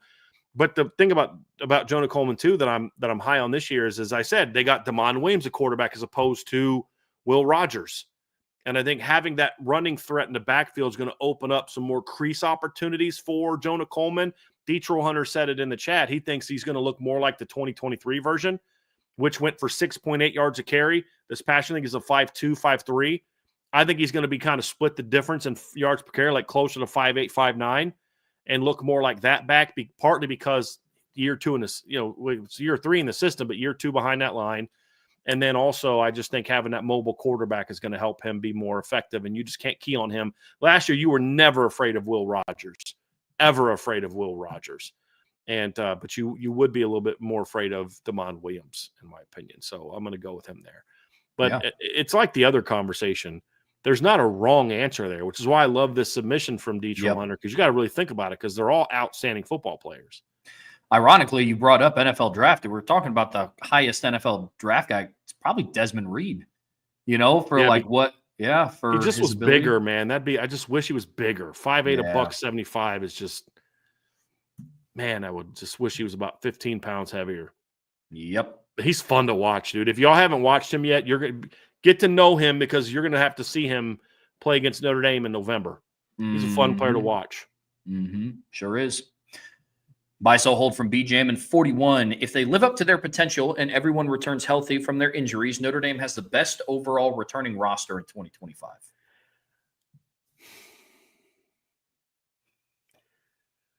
Can I hold on that one for now, Trev? There's a couple other rosters I got to study. I'm leaning towards sell, because I look at a couple other teams, like Texas kind of jumps out to me a little bit. And, Bama's got a better roster than I think people give it credit for. So I'm just going to hold it for now. But I think that it's something that I think they're in the conversation for. Yeah. But it's hard for me to think about it right now, because I'm still fresh in my mind watching what we saw on Saturday without, so many guys. I might have felt different if we watched the offense perform with Malachi Fields and Billy Schrouth and Anthony Knapp and Charles Jagasaw and Gerby Lambert and Emil Wagner and Ashton Craig. You know what I mean? I might feel a little bit differently if we saw that, but I'm going to hold for now. I think they're in the conversation. This is the whole point about why I'm just not as concerned about certain teams. They could certainly lose games this year. They lost to flipping Northern Illinois last year. So, of course, anyone can beat them if they don't play well. But I just look at it and say, I think they are in the top. I think Notre Dame has I'll say this confidently, Notre Dame has one of the 5 best rosters coming back in college football next year. Yep. Am I ready to say definitively that they're number 1? Not ready to go there yet. So I'm going to hold. That's what I'm going to hold. But I think they're in the conversation. Let's just see. Let's just wait till after the spring portal kind of gets cleared up, and then we'll have that conversation. Because that could go one of two ways. That could a couple teams that maybe they're close with get a couple studs that puts them over the top. Could also mean a couple teams that they're close with lose a couple guys from into the portal, and now they're not as talented as Notre Dame. Yeah. So it's just it's hard to say that now, but I'm going to just for now hold. Yeah, I hold it as well. I mean, this is also tough, BJM, and I'm assuming that you're also saying that everybody else's roster returns fully healthy and lives up to their full potential as well. Because, I mean, if none of them do and they say the same, but Notre Dame lives up to theirs, then yeah, it'd be an easy buy. But if everybody's roster in college football lives up to their potential, everyone returns healthy, all the transfers pan out the way that it is, I'm kind of with you, Brian. It's like I'm leaning towards sell. I'm going to hold it. I am very confident that they have one of the top 5 best returning rosters in college football, but I don't know about the best. Like, even if they all live up to their potential, Notre Dame still doesn't have a starter at quarterback yet. So I think that's interesting. And that could be it, because the couple teams that I'm thinking about kind of know who their starter is going to be. Yep. And that's, factors into it a little bit as well. Yep, I'm with you. Buy, sell, hold. The top 3 baseball movies of all time are Bull Durham, Major League, and 61. So first of all, based on your reaction, Trevor, I assume you have never seen 61? Nope. Great movie. It's got Thomas Jane as Mickey Mantle and then Barry Pepper as Roger Maris. It's about the chase for 61 with him and Mickey Mantle. Great movie. Billy Crystal directed it, who's a big Yankees fan. Really, really well done. But while you kind of answer this question, Trev, I'm going to ask a question in the chat. Does Field of Dreams count as a baseball movie? And does Sandlot count as a baseball movie? Or are we just going with movies that were about baseball? That, like, where the playing the game is the primary driver. So if I'm going to go with games where it's the playing of the game is a big part of it. So Bull Durham is more of a baseball movie than Field of Dreams. Then I'm going to sell it because I would put A League of Their Own in there. I think it was a better movie than Bull Durham. Bull Durham is the best of these movies. Is this close to the best of these movies as far as quotable moments? I like Bull Durham. I don't love Bull Durham. I think Major League absolutely is in there. I absolutely throw 61 in there, but I would probably lean towards not having Bull Durham in there. I would argue that Field of Dreams was the better Kevin Costner baseball movie if you count it as a baseball movie. But which I do count Field of Dreams. I mean, they got Shoeless Joe Jackson and a bunch of former, Major League players as key members, and a lot of it's about, building a baseball field. So I'd go there. If you don't count Field of Dreams, then I would sell, because I'd say A League of Their Own was better. I thought that was a better movie. Tom Hanks was phenomenal in that one. So, and then I would, Sandlot, I guess, as a kid movie would be in there, but, man, there's been a lot of great baseball movies. Rookie of the Year was a good one. Another really good one that I might like that I liked as well is The Rookie with Dennis Quaid, where he plays what's it named? Jim Morris, based on a true story. Have you ever seen that, Trev? It's really well done. That's a really good one. 42 was a pretty good one. 8 Men Out, somebody said in the chat, was a good one. That's about the Chicago White Sox scandal, Black Sox scandal from back in the day. If you count Sandlot as one, that was good. I liked Moneyball, but I wouldn't put it ahead of Bull Durham. I mean, it's not in there over those movies. This is an entertainment movie. What was the one with the kid that ran the Minnesota Twins? He inherited it from his grandpa. Do you remember the name of that one? That was a really good one. I can't remember the name of that one. Mr. Baseball, Tyler Benge. Mr. Baseball was a good one, where Tom Selleck is a star for, I think, the Tigers, and he gets traded to the Giants, but it's the Giants in Japan. So he goes over there, and that's a really good one. So there's been Little Big League. That was it. Yeah, that's it. I was never a Bad News Bears fan, the 70s or the new version. I just wasn't a big fan of that. Angels in the Outfield was a cute movie. It was kind of corny, though. Mr. 3000 was pretty good. That was pretty good. There's been so many great football. There's been way more good baseball movies than football movies over the years. There's no doubt about that. So, yeah, I would and yes, Jason Smith, he always reminded me of Don Mattingly as well. There's no doubt about it. The mustache, he hit left-handed.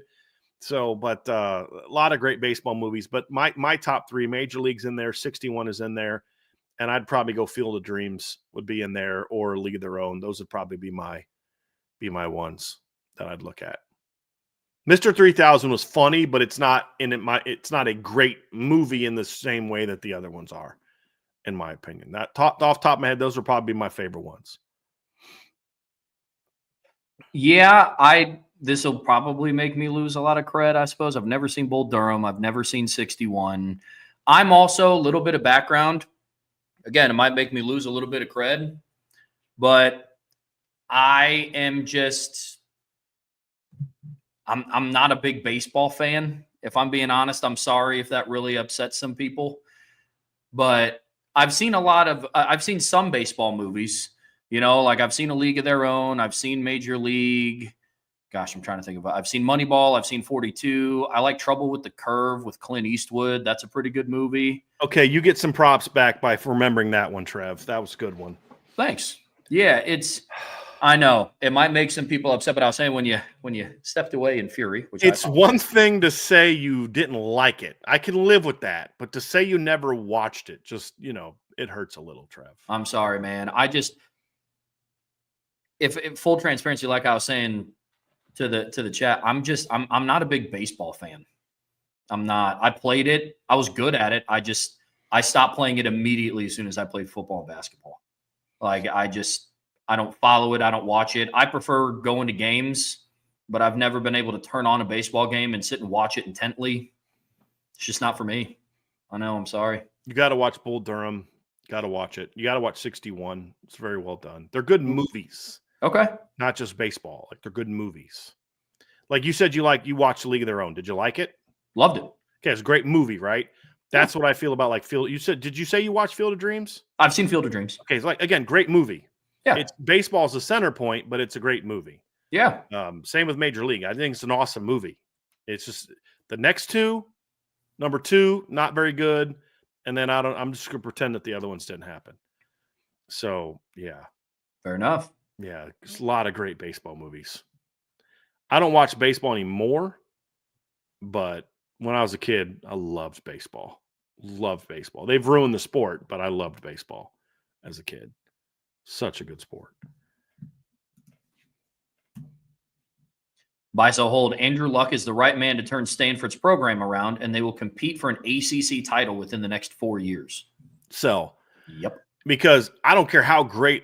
Do I believe that Andrew Luck is the right man to turn to have a chance to turn Stanford around? But at the end of the day, it doesn't matter who's running the football program. It's going to come down to who is in the administration that's going to determine whether they do or do not support football. That's what's going to come down to. Are they willing to pay to get the right coach? Are they willing to pay to have the right staff? Are they willing to work with the coaching staff on early enrollees and the transfer portal and NIL and all that? That's the deal. I don't care. Andrew Luck could be the absolute best in the country at being a GM for a football team, and it still will limit them if they're not getting the support in the other ways. Just flat out will.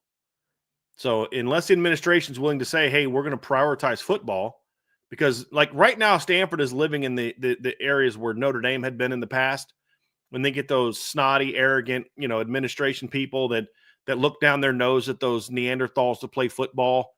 And we don't want to be known as a football school, blah, blah, blah, blah, blah.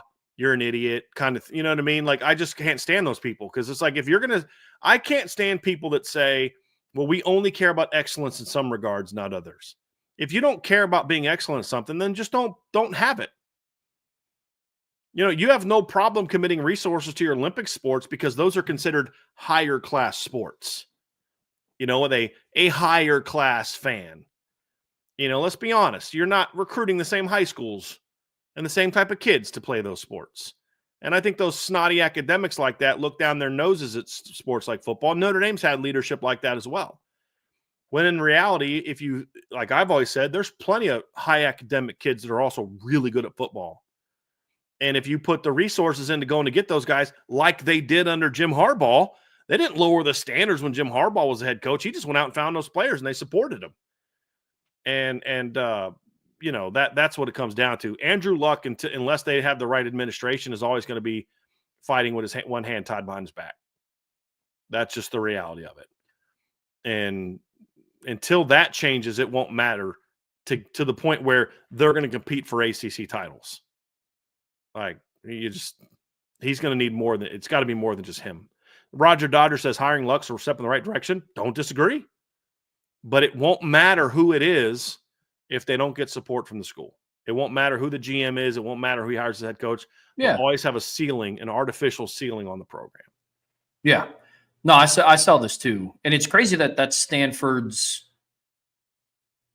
kind of MO in this day and age of like everything is about making money, when the sports that you care about the most generate the least amount of revenue in the NCAA. I'm not saying it's good or bad in either way, but like typically when you see programs do stuff like that, it's for the money. It's like, well, we care more about this because of the money. And it's like, it's interesting. Like that's odd. Like a lot of the Olympic sports, like cross country, track and field, swimming, diving, like that's what not loses, but that's what generates the least amount of money for the NCAA. They're a school with a $37 billion endowment. Stanford is not hurting for money. And you know what? A lot of those people that swim and do all that, they also tend to come from wealthier families, and they tend to go into careers that are going to generate more wealth than that. So in fact, those type of sports, because Stanford in that regard is very smart, it's those sports pay for themselves by the support they get in turn from the people that have been through the program that go on to be very successful in their lives. And that's kind of how they look at it. But my whole point is there was a lot of Andrew Luck type people playing for Stanford back in the 2010s. What I mean by Andrew Luck type people, there's a lot of dynamic football players that are also high academic people, really smart, successful in life type of people that Stanford had. And, but there's this stereotype of football in certain parts of the political spectrum where they just look at it as just like with this barbaric viewpoint that I think it just says more about them than it does about the game of football. And until that changes at Stanford, they're going to be limited, very limited, no matter how good Andrew Luck is at his job. If they get the right administration that says, hey, if we're going to do something, we're going to be great at it, then Stanford has a ton of resources to be very successful in football. With the right coach, if they get administration support, Stanford could dominate the ACC right there with Clemson and Florida State if they had the right leadership at a school, because elite academic institution, California weather, it's a really beautiful campus.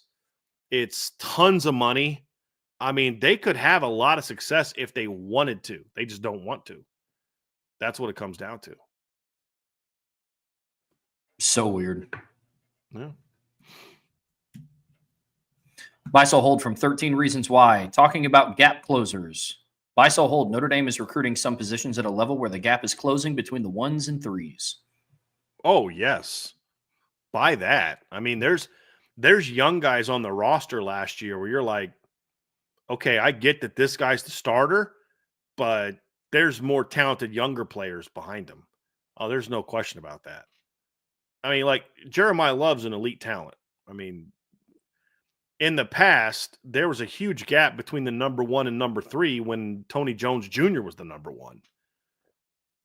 There's a bigger gap between 1 and 3 in, I could argue in 2019, there's a bigger gap between 1 and 3 with Tony Jones than there is now between Jeremiah Love and whoever you view as number 3.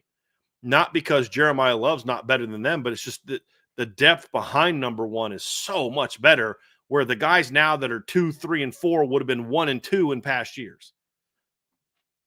So, yeah, absolutely buying that. It's not everywhere, but it's getting much, much closer there. Much closer there. I mean, you're going to go into the season with one of most likely, well, not I mean it's going to have to be at least 2 of Cree Thomas, Carson Hobbs, Dallas Golden, and Mark Zachary going to be on the 3rd string. In past years, your second string is like Jalen Brown and Low Wood. Second string. So, yes, that is, that's where it's going to be. That's where it is. Yep. And then to follow up, buy, sell, hold, closing the gap between the 1s and 3s will allow Notre Dame to continue to make deep playoff runs. Spot on. And that's what we saw last year.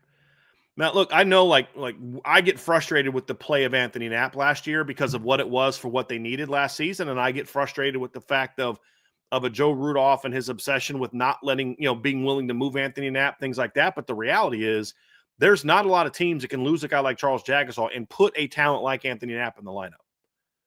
I mean, it would have been worse for most other teams because Anthony Knapp could at least give you big-time production in one area. And that's where I think some people missed the boat with their criticism of Anthony Knapp. There's plenty of reasons to be critical of Anthony Knapp when it comes to the pass game and can he become a better pass blocker. But some of those people get so obsessed with that they ignore the fact, as I've said many times, for big stretches of last season, he was their best run blocker. A true freshman. Not a lot of people have that kind of depth. Not a lot of people can lose an Ashton Craig and put in a Pat Coogan and lose a Billy Schrouth and put in a Rocco Spindler. Not a lot of people can lose a Gabriel Rubio and replace him with, a Riley Mills and replace him with a Gabriel Rubio. There's not a lot of people can lose Jordan Patelho and Boubacar Traore and still, by game 5, and still play 11 more games and dominate Georgia because of the replacements for those guys. There's just not a lot of teams that can lose 2 starting ends, and I guess we're just going to have to go with Josh Burnham and Jordan Patel. And Junior Tuihalamaka now, 2 former top 100 to 150 recruits. Geez. Like, it's unreal the type of talent that this team had last year. I mean, how many teams can lose a Benjamin Morrison and be like, we're going to be fine because they've got Leonard Moore? That you can count the number of teams that could do that on one hand. You can count the number of teams that can lose as many potential impact starters as Notre Dame did last year. By game 5 and 6, you lose Jason Onye in game 6 and still run the table all the way till the title game. and beat Georgia and Penn State on the way to that title game. And that's because of this right here from 13 Reasons Why. Because you're losing ones and you're replacing them with ones. That's the difference. Whereas in the past, you lose as one and the drop off is kind of substantial at certain positions. We've seen it recently. I mean, Notre Dame in 2015 was ravaged by injuries. And that was, up until this point, one of the, quote, deeper teams that they had. But that team didn't even make the playoffs. And this past team made it to the national title game. And so a lot of people talked about, oh, gosh, not a lot of teams can lose a guy like Malik Zaire and replace him with the production of what Kaiser did for that team. But now that's just kind of the standard of a lot of positions at Notre Dame. Well, I mean, which is crazy. We talked about it at the linebacker position the other day. There's a world where, if they stick with this 4-2-5, you could lose 4 linebackers and your starters are like Madden Faremo and Jalen Sneed. That's a good spot to be in. So, yeah, a definite buy for me, too. The depth is huge. Buy, sell, hold from Isaiah Lehman. The interior defensive line is Notre Dame's biggest question mark for the 2025 season. Sell. This is the one I was referring to. You could have made the case for that coming into the spring. You could have made that case. Yeah. But I don't believe that now. Gabriel Rubio has made the jump so far that I believe he needs to make. Donovan Heinisch is what he is, which is a pretty productive player on a per-snap basis. Jason Onye's back playing really big-time football right now in the spring. You've got Jared Dawson is adapting. It's taking some time, but he's starting to adapt. Elijah Hughes popped for us a little bit at the scrimmage we were at. Brendan Vernon had some plays at the scrimmage we were at. I mean, this is and by the way, Armo Mukum's having a really good spring from everyone that I talked to. He was solid when we saw him. So I'm comfortable with where they are. Will they be as dynamic up the middle as they were last year? That remains to be seen. But if Jason Onye keeps doing what he's been doing all spring, what he did last spring and what he did last fall prior to him going out, I think they'll be fine there. So it is not the biggest question mark. I'd say right now the biggest question mark for the 2025 season is probably, I don't know that I have one on defense anymore. And I don't say too much more about it because we're going to talk about this in the show tomorrow. But I think the biggest question mark for the season is the offense as a whole, but specifically, quarterback, wide receiver, what's the O-line going to look like? There's a lot more questions over there than there is on defense. Defense is pretty good. Yeah, I'd make the argument that the DN position has more questions than the interior D-line does right now. Yeah, because the injuries. Yeah, it's a good point. It's a good point. But then on offense, to me, I think the biggest question mark for the 25 season is going to be the tight end position, specifically depth. I love Eli Raridan and what he can do and what his ceiling is. After that, we talked about it yesterday. What do you have after that? Potentially two of your most impactful players in the 2025 season aren't even on campus yet, and James Flanagan and Ty Washington behind Eli Raridan. Jack Larson, maybe. Kevin Bauman, unfortunately, has an injury-riddled history. Tight end is the biggest question mark for me. So that's where I'm at with that one. But, yeah, I've gained a lot of confidence in the interior D-line, for sure. Buy, sell, hold. By the end of the 2025 season, Notre Dame will have at least 2 different position groups that are considered the best in the country. Oh, that's a buy. Because Trev, the reason why is if you only had 2 groups that could be that, then you're probably going to sell it because the odds of you just everything going perfectly at every position is not great. But between running back, between linebacker, between the secondary, and I would even throw the offensive line into that conversation. It has a chance to be considered the best in the country. There's a long way away from where they are now to that, but it's not unheard of to think that an offensive line that has Charles Jagasaw and Emil Wagner and Billy Schrouth and Ashton Craig and Anthony Knapp could end up being the best in the country. It's not unreasonable to think that. They've got to improve and show a lot, but it's not absurd to say that by the end of the year, which is what the question was, that they have the best offensive line in the country. It's not absurd to think that. So that's what running back, offensive line, linebacker, secondary. That's 4 units that have a shot to do that. And I'm not even talking about the D-line because they would need everything to go right to get there. But if you told me D-line, Trevor, I wouldn't be like, dude, stop. We don't do homer crap here. I wouldn't say that to you. I'd say I'm not there with you. But as we've talked about, I think the DNs have a chance to be really good this year if they can be healthy. Oh, yeah. Like they've got the kind of dynamic pass rushing potential still. But now that we've seen the D-line step up this spring, and again, I want to pump the brakes on that a little bit because of who they're going against. But remember, most of the injuries this spring have been at tackle, not guard and center. So, yeah, that's kind of where I'm at. So I would buy that. Yeah, this is a very easy buy for me. I mean, right now we already believe the running back room is the best in the country, and the linebacker group is one of.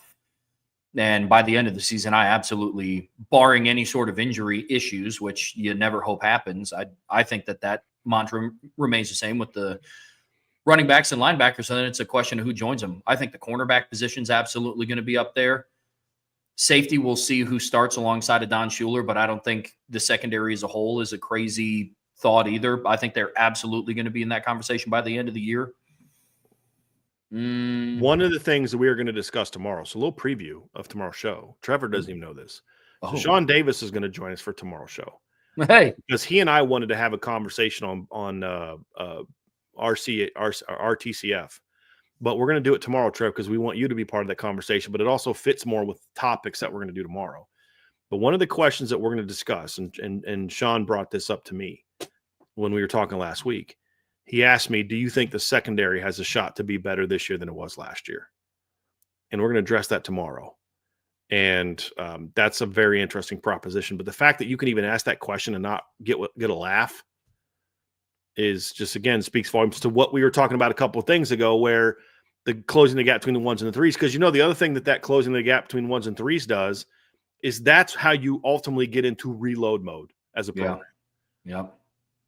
That's what the Ohio States, the Alabamas, when Georgia was rolling, the Clemsons, where they would lose a Mike Williams and be okay because you've got T. Higgins coming in. You've got Justin Ross coming in 2 years later. You've got, like you lose Sammy Watkins and DeAndre Hopkins, and then all of a sudden, next thing you know, Mike Williams is stepping up. And, that's just kind of what you just keep reloading.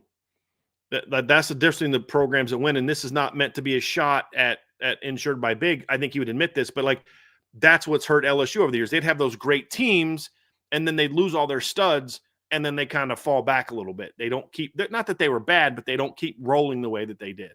Yeah. These other teams have. And so that's why they'd kind of go a while between, winning titles, one in 07 and another one in 19, and then they kind of fall off and they're not contending again.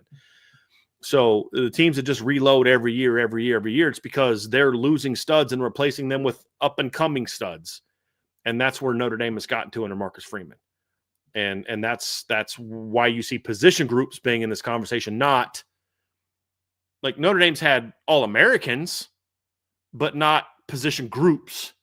Notre Dame doesn't have, in my opinion, the number one running back room in the country because of Jeremiah Love. I don't think they have the number one running back in the room in the country because I necessarily am going to pound the table and say that Jeremiah Love and Jadarian Price are better than Nicholas Singleton and Katron Allen, because I think you can make a case that those two, as just a 1-2 punch, are better than the Notre Dame guys. I don't make that case. I think you have to compare per touch numbers to total volume. And, Penn State's guys get the total volume numbers. Notre Dame's guys get the per play, per touch volume and the touchdown volume. So it's at least debatable. But what's not debatable is that Notre Dame's room is better because Notre Dame is way better at 3, 4, and 5. And 6, way better. That wasn't true a while ago, where Notre Dame might have had a running back that was a top guy, but not an entire room. Notre Dame's had a quarterback that you thought could be a stud, but what was the argument we've said is, but if he doesn't pan out, you're in trouble. If Tyler Buckner pans out in 2022, Notre Dame's going to be really good. If he doesn't, they're going to be in trouble. He didn't, they were in trouble. And so that's kind of where I look at it with this is, when Alabama just every year they'd lose one running back and they're fine. They're going to put some other 1,000-yard back in there next year and be okay. Oh, they lost 3 offensive linemen. Don't worry. They're going to put some other 320-pounder in who's going to be a stud. Same thing with the D-line. That's why they were good every year. And their down seasons were like 11-2, losing in the semifinals to Ohio State. That's a down year for Alabama, where that was a great season for Notre Dame. yeah, we got there and lost, and we're just happy to be there. And Alabama's like, I can't believe we freaking lost in the semifinals. You know what I mean? Like, that's the difference in programs because they just reload every single year, and that's where Notre Dame is getting to because the position groups are what make them good. D-tackle, I don't think Notre Dame has a single All-American in the group. But as a whole, boy, they're just throwing waves of good football players at you. And that's what's different.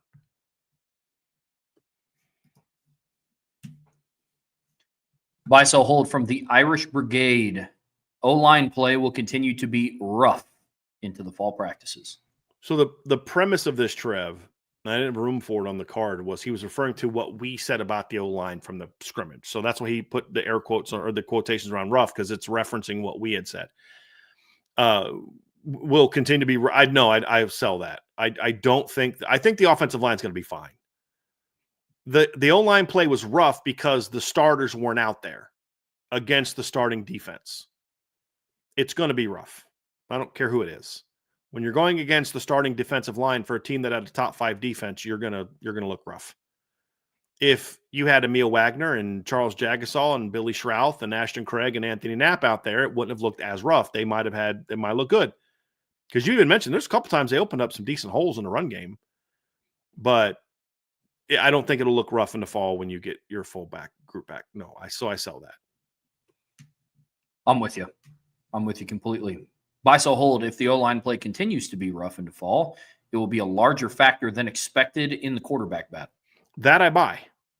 If your offensive line is a problem, I do think you have to consider what does that mean for you on the starting quarterback job. Now, what does that mean? That could go in different directions. So it could be, hey, we're going to put Angeli out there because we don't want to put the young guys in a situation where they're playing behind a rough offensive line. At least Steve can handle the pressure and he can get the ball out quick and whatever. You can make some or it could be, hey, this is why we need to go with Kenny Minchie because he brings a little bit more athleticism. We can do more designed runs to kind of keep them.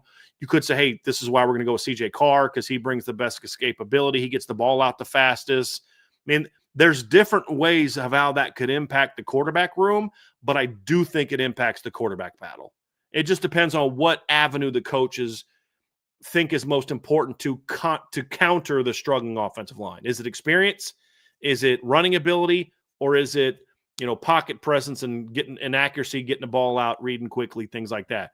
That's going to determine by who it will benefit the most. But if they do have a rough fall, it will impact the quarterback battle. Now, we don't think that's going to happen, which is why we sold the first one. But if you accept the premise that if it does continue, then it will certainly have a bigger impact than we think on who the quarterback is. Yeah, for sure. It will have an impact as much as we like it or not. I mean, the toughest part about that is you can still use it as an evaluation tool, like what we talked about after the scrimmage that we got to see, but you don't want that to be the only evaluation tool that you have. There is some truth to, okay, let's see what these quarterbacks do when things have to be off platform and off schedule and when plays break down, but you don't want that to be the entire competition. Because they will be playing with Emil Wagner and Charles Jagasaw and hopefully Ashton Craig and Anthony Knapp and Billy Schrouth. And you also want to see what they can do with them as well. So you want to use it as a gauging tool, but not the only one. I'm with you. Buy, sell, hold from Domer since birth. Lived through and only watched one decade of college football in your life. The 20s, the 2000s, or the 2030s? I mean, if I could only pick one, man, that's a tough one because I'm almost kind of thinking about picking the 2030s trap because like the 1920s were pretty great. You won 2 national titles and you'd get to watch Newt Rockne coach and some great all-timers, but then you'd have to live through the Great Depression. It would just come just after the First World War. Like, I don't know that I'd want to live in the 20s, no matter how good the football was.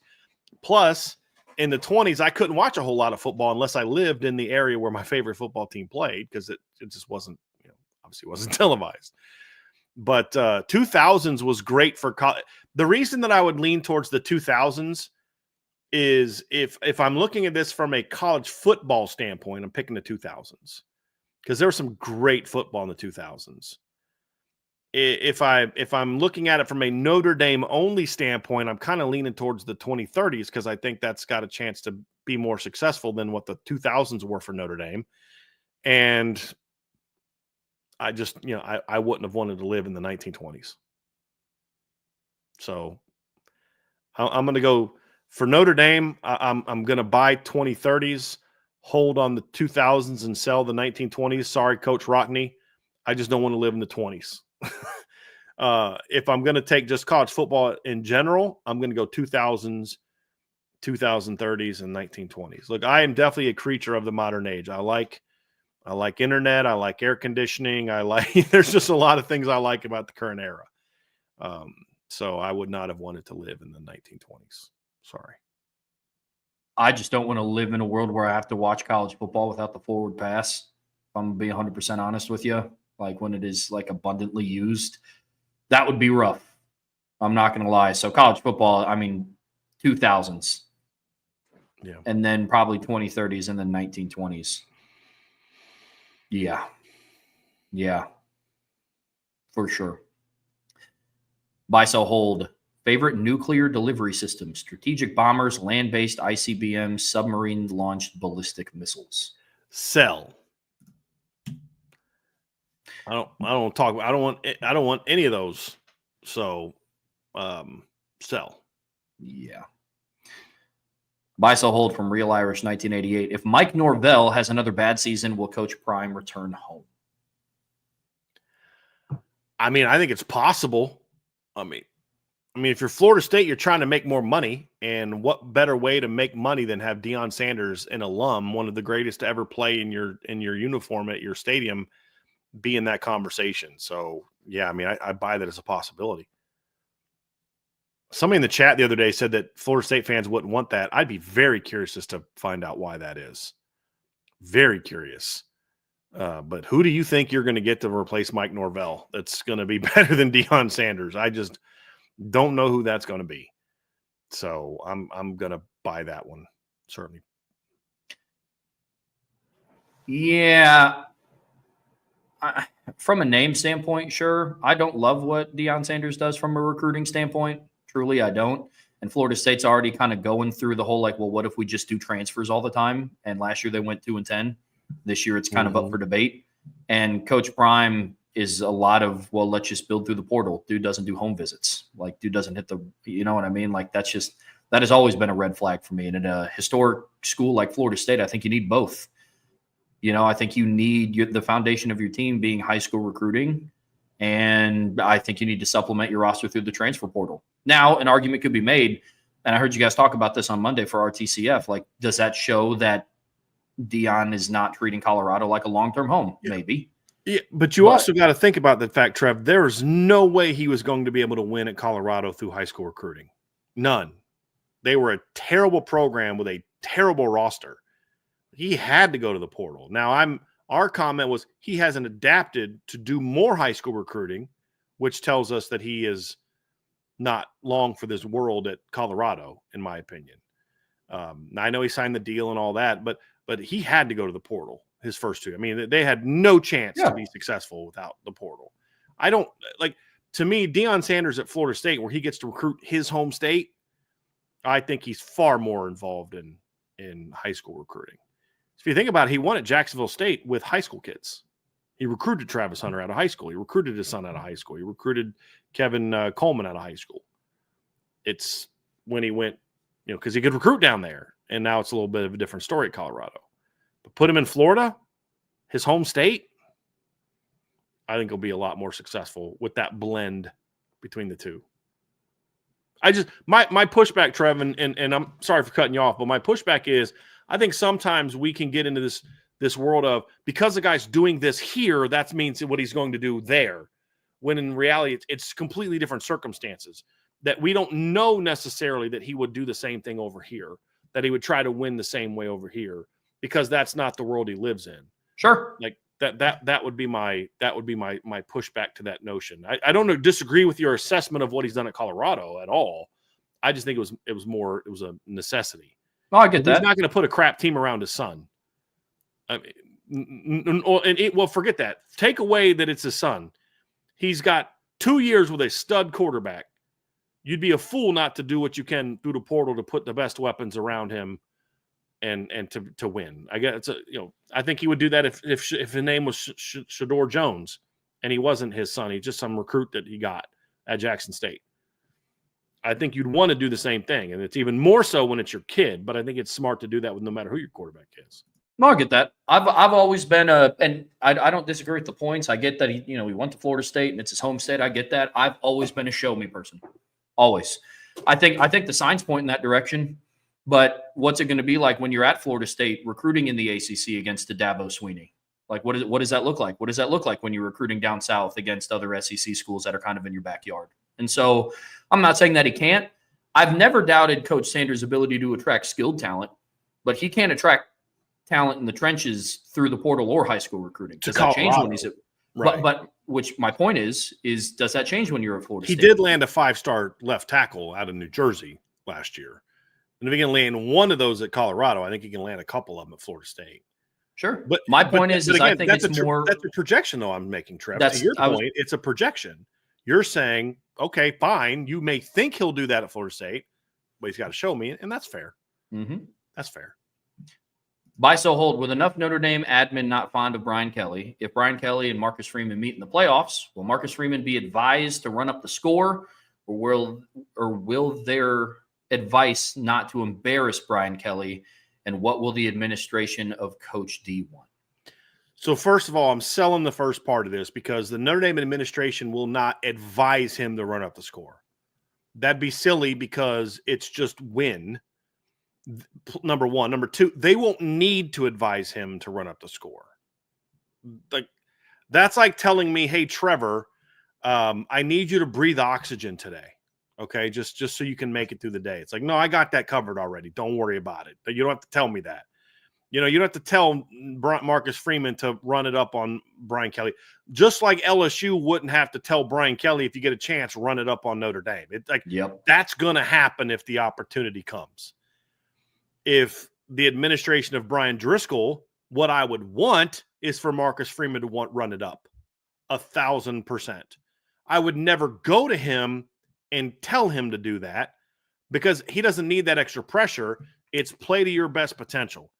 But I would think that if Marcus Freeman knew me well enough as an administrator at Notre Dame, either the AD or the president or whatever, he wouldn't need me to tell him that. He would already know.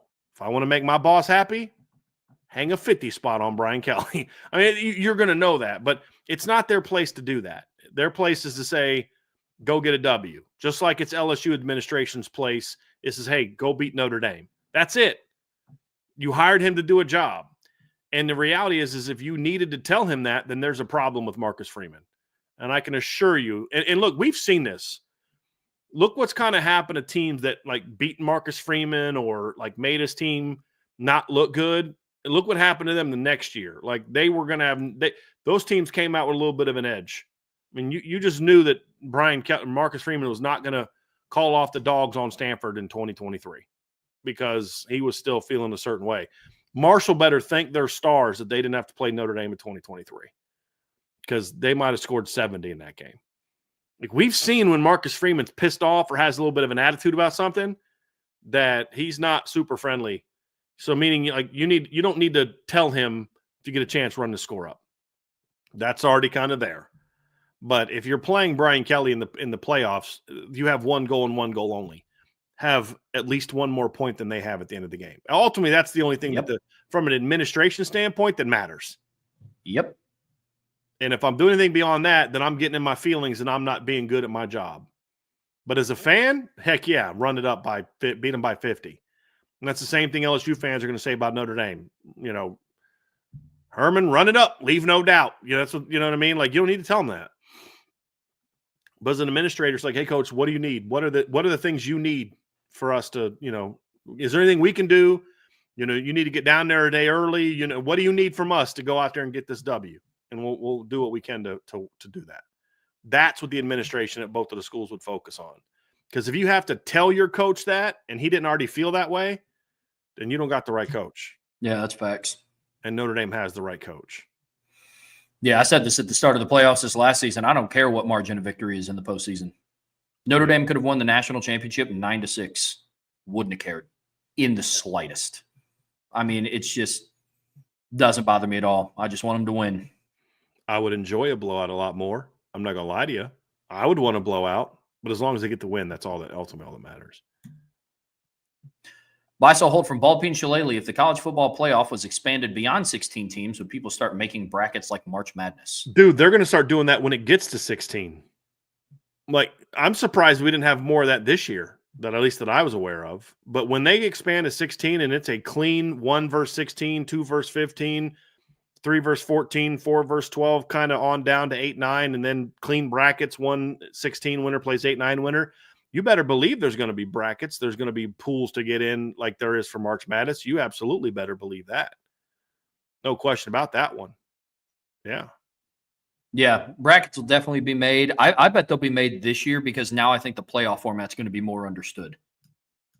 Because last year was a little like, okay, so like your ranking isn't your seed, but who gets the automatic bid? Is it the biggest conferences? Well, no. So and there was a group of people that thought that there was going to be reseeding. That we were getting asked late in the year, like, do they reseed in the second? Like, no, they don't. It's the bracket. But it's going to become big time money in when you start seeing like ESPN's going to have their things, and it's going to be big, just like it is for the NCAA tournament once they expand to 16. Yep. And if they expand beyond 16, I bet they still make brackets, but I don't know that they're ever going to go past 16. I just don't see that, not in football. I'd be shocked if they did that. Nope. And if they did, people would stop watching. I agree. At least the first couple rounds, for sure. Yeah, because it'd be pointless. Bisel Holt from Ballpeen Shillelagh. I've heard it said that a quarterback can be either a truck or a trailer. For example, they either lead or drag the team along with them, or they are carried along by the team. Without spring practice and the impending quarterback decision is coming along, as well as you can predict, Notre Dame's quarterback will be less of a truck and more of a trailer. I'm going to buy that and for early in the season. I don't think it'll be that way all season, but I think in September it'll be that way, yes. I buy that because it's a bit of a rough analogy for how I think the season's going to go. I don't think it's going to be that like Everett Golson. Technically, if these are my two options in 2012, was a trailer, not a truck, meaning he was being dragged. It's Brian Kelly's. He's got a seat on the bus. He's not the bus driver, kind of thing. So yeah, early in the season that was certainly the case, and that's why you had to bring Tommy off the bench at times because Everett. But there were times later in the year where you were winning because Everett was driving the bus. You know, I mean, you didn't beat Oklahoma without Everett Golson. I mean, we all think of the bomb that he threw, but he made some other big-time throws that game. He had some huge third-down scrambles and rushes in that game to move the chains. Like, Everett was excellent that game. Oh, yeah. Not just the bomb to Chris Brown. And there were some other games like that where Everett was just feeling it. So it'll be that way, I think, early most likely, but by the end of the year, I think it'll be more of a, I don't know when I say truck, because I think the truck is always going to be the run game, but I also wouldn't necessarily call him a driver. Like, okay, now I'm in the truck. I'm just in the passenger seat of the truck with the driver, which is the O-line, running back, run game type of thing. That's where I would go. Yeah, per this analogy, they'd be more of the trailer, so I would buy this. But again, I'm with you, Brian. I don't love the analogy of the trailer. I like the bus analogy a little bit more. Of you're kind of along for the ride. You're not being pulled along. Because when I think of that, I think of like the quarterback is struggling. Like it's almost like you're kind of winning like in spite of the quarterback play, and I don't view that at all in any scenario this season for Notre Dame. The reason I like the bus analogy, and you could use a truck analogy, it's just a bigger truck with lots more room, is because look, the season is not a short drive. You and I aren't hopping in a bus or a truck and we're driving, over to Elkhart from my house. Like, bro, we don't need to, like, I can handle it, Trevor. I don't need you to, drive halfway of a 20-minute drive. But if we're like driving down to Florida, then we're going to go west and we're going to make a stop in Texas. And then we're going to go up to California. And we're going to come through, go through the Rockies and then stop at some, the Field of Dreams thing in Iowa, and then we're going to make our all the way back to Indiana. Well, guess what? I'm not doing that all by myself. So I'll drive part of the way, and then I may need you to drive because I'm not feeling it, or I'm not as locked in, or I'm not as comfortable. So I need you to carry it. And sometimes, Sean may jump in and say, hey, I got this next leg. And that's why I like that analogy, because it's going to be different parts of the team that are driving you at different parts of the season. Sometimes the quarterback has to put that team on his shoulders and drive that bus. Sometimes it's the defense driving that bus. Sometimes it's going to be Jeremiah Love driving that bus. Sometimes I hope it's a Malachi Fields or a Jaden Greathouse or a Levi Raridan driving that bus. But at the end of the day, to win a championship, you're going to need different parts of your team to carry you. Look at Ohio State. I mean, Will Howard and that offense were money in the postseason until what? They got to that Texas game. And then they needed their defense to carry the day because their offense wasn't doing a whole lot. And guess what their defense did? We got you. We got you. Don't worry about it. We'll make the plays we need to make to win this football game. The offense didn't really get it done against Michigan, right? I mean, there's different times of the year where they needed different parts of the team to carry the day, and they stepped up and did, and that's why they won the title.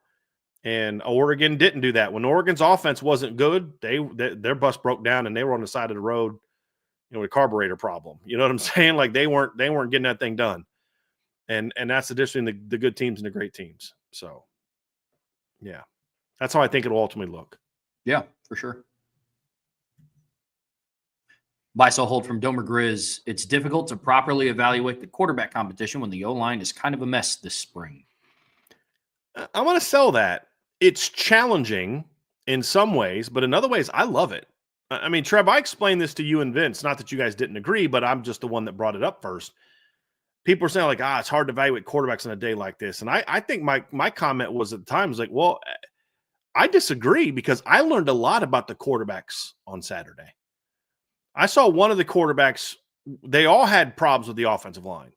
There's one quarterback more than the others who let everybody know that he was unhappy with the offensive line and how the day was going. His body language was terrible. The other two, not so much. There was a play where one of the quarterbacks made a big play. The other quarterback went running down there celebrating with the other quarterback, and the other guy just kind of hung around in the back and wasn't happy about it. Like, that taught me something. Now, that's not an end-all, be-all, but that's going to be part of my evaluation for that particular day. How do you handle when you're getting pressured a lot? Those are things that can tell you a lot of times a lot more about your quarterback than, everything's clicking, everything's working. He can drop back and throw dimes. Like let's take the CJ versus Kenny conversation. I'm going to tell you all something right now. If you're in a setting where it's just everything's going great and you're dropping back and making reads throwing the football, nobody on the team has a chance to beat out CJ Carr. No chance if that's all you're doing. But if you're in a situation where hypothetically the O-line is struggling and the timing is off, your receivers aren't getting off the line, all of a sudden number 8's running around doing some things, making some plays in spite of the O-line, and you realize, like, you know what? Like, this kid's not getting rattled. He's making plays with his legs. He scrambles. The defense comes up. He throws it over their head.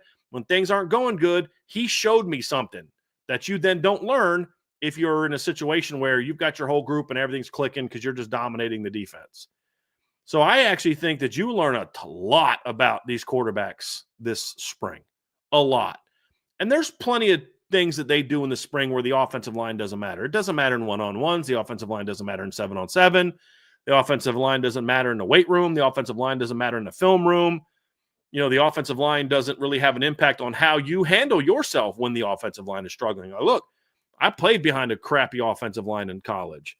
And as my dad said to me one time when I visibly let it be known that I was frustrated, it's like, look, man, that's not what you do. That's not what leaders do. Like, look, you can't control what they're doing. You control how you react to it. It's a great lesson for me. Like, okay, like, am I going to let this spiral? Am I going to have to say, I got to really lock in because I got to figure out how I'm going to go out and make some plays with all this going on? So I think you can learn a ton. I actually think you're going to learn a lot more about who has the intestinal fortitude, the mental toughness, the ability to overcome adversity to lead your team when things aren't going well this spring in a way that you wouldn't if everything was kind of cruising along. And so I'm gonna, that's why I'm going to sell this one. It presents some challenges.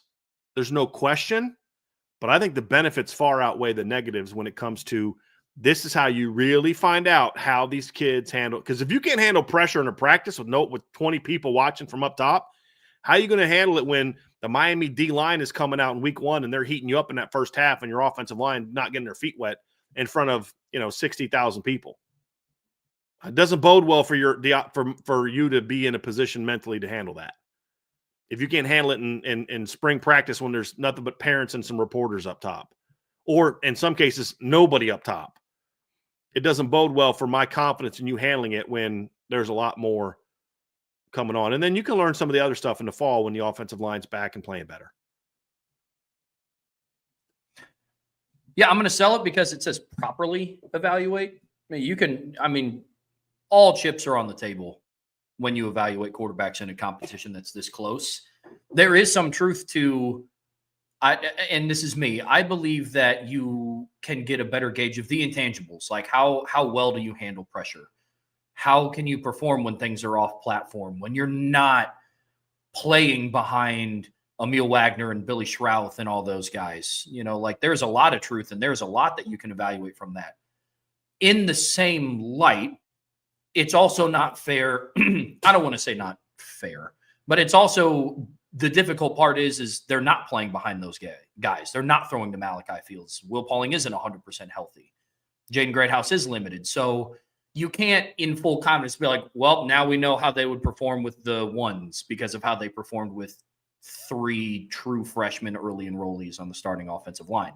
But there are things that you can evaluate. So absolutely. Buy, sell, hold from Mr. Emil Wagner. Marcus Freeman has become the lead recruiter for the defensive line, causing Coach Washington to match his energy. And that's the major reason recruiting has been better at that position. I'm going to sell that. Do I think Marcus Freeman's leadership has had a positive impact on Washington and other coaches? I do. But everything we're hearing is Marcus Freeman's doing his thing, but Al Washington is the guy that's driving this bus right now. If we're going to continue with these driving bus analogies, I think there's a lot of reasons to why he has stepped it up even more so this year. I think there's a lot of reasons to that, but I don't think that Marcus Freeman is and he's not the lead recruiter. He's playing a big role. He played a big role in Ebenezer Iwatade. He wasn't the lead recruiter. Al Washington was. So I'm going to sell that.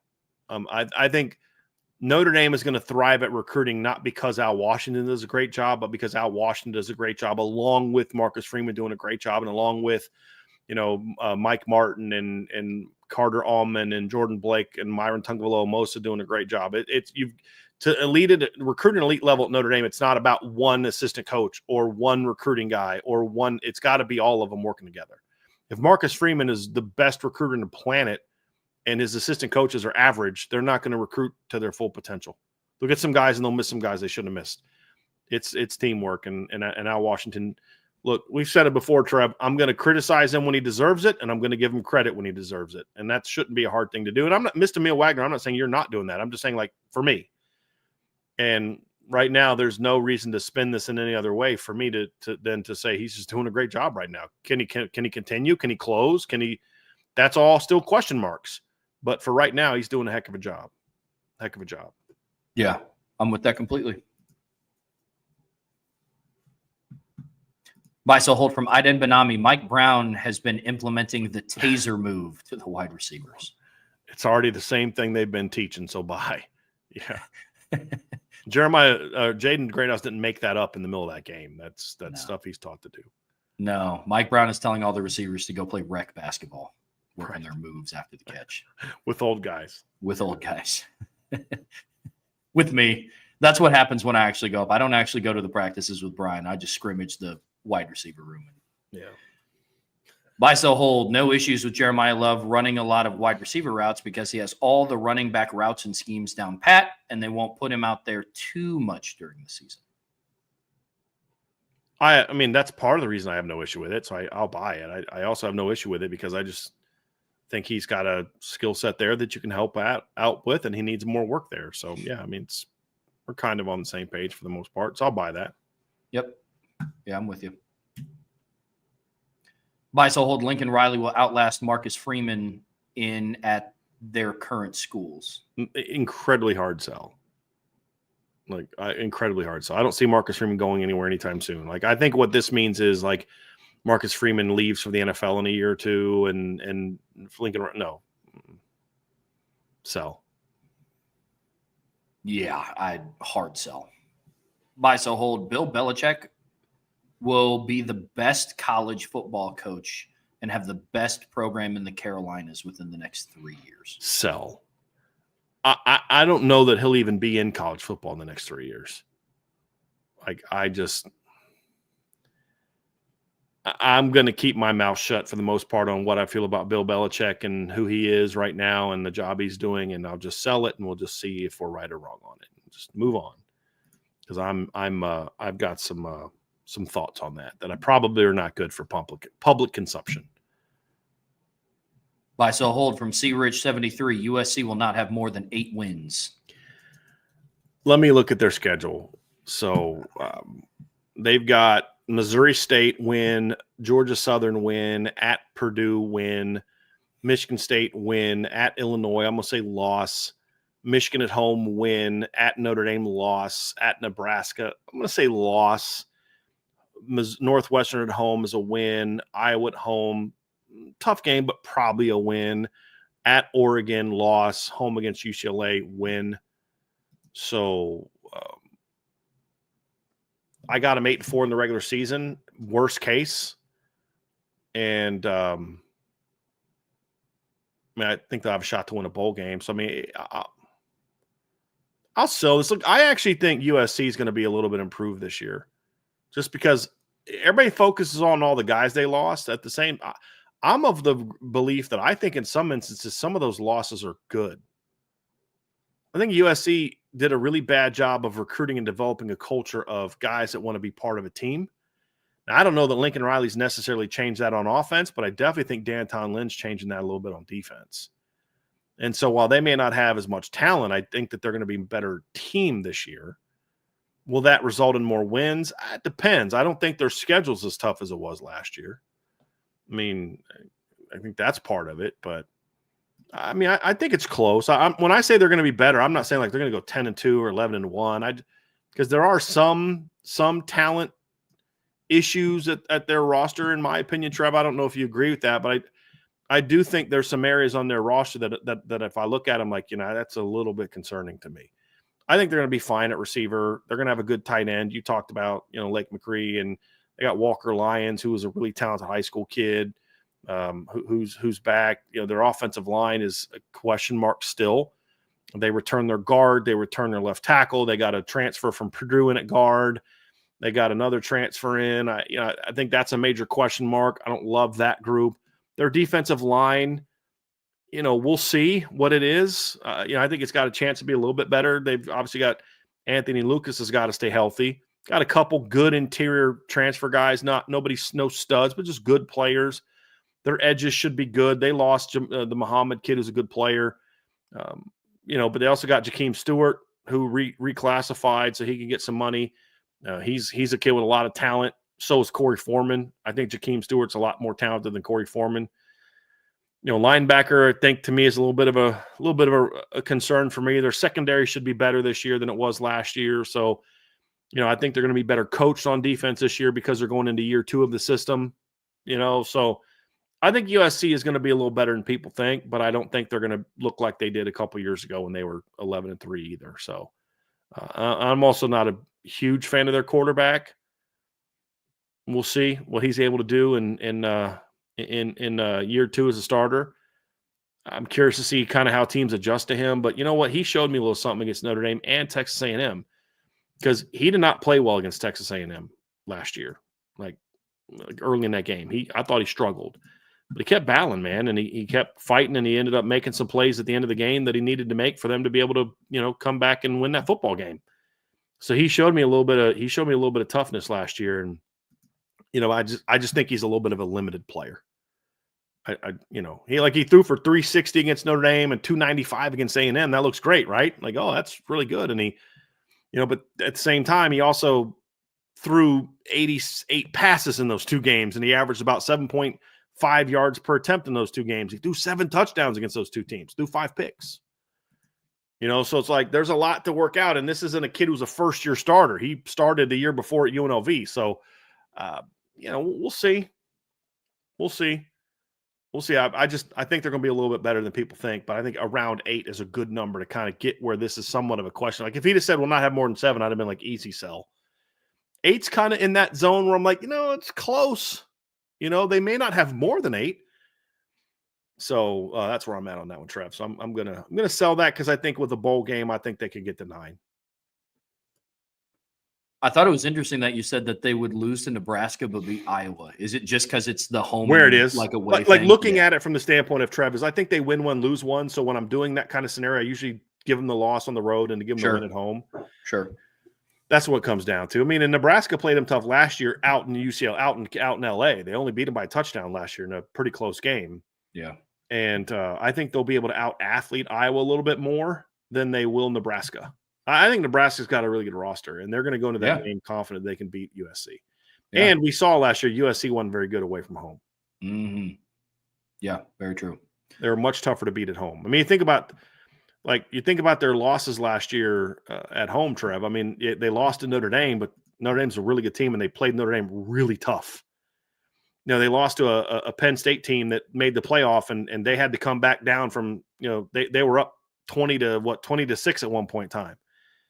Every other game they played at home, they won last year. I mean, they beat LSU on a neutral field, then they beat Utah State at home, they beat Wisconsin at home, they beat Rutgers at home, blew out Rutgers at home, beat Nebraska at home, and then beat UCLA on the road, but it was in Pasadena where they didn't have to travel very far.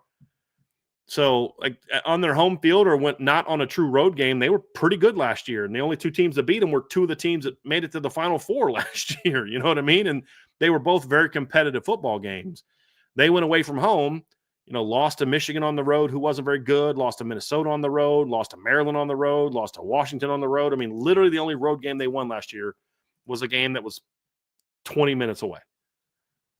So, well, with LA traffic, 2.5 hours. But you get my point. It wasn't very far away. I'm kidding. So that's why. You're the show me guy, which I love. They got to show me they can win those games on the road. Totally. Yeah. They beat teams like Iowa at home last year. Sure. That's where I'm at on that one. Totally. Buy, sell, hold. USC will have an overall better team, but the offense will take a sizable step back.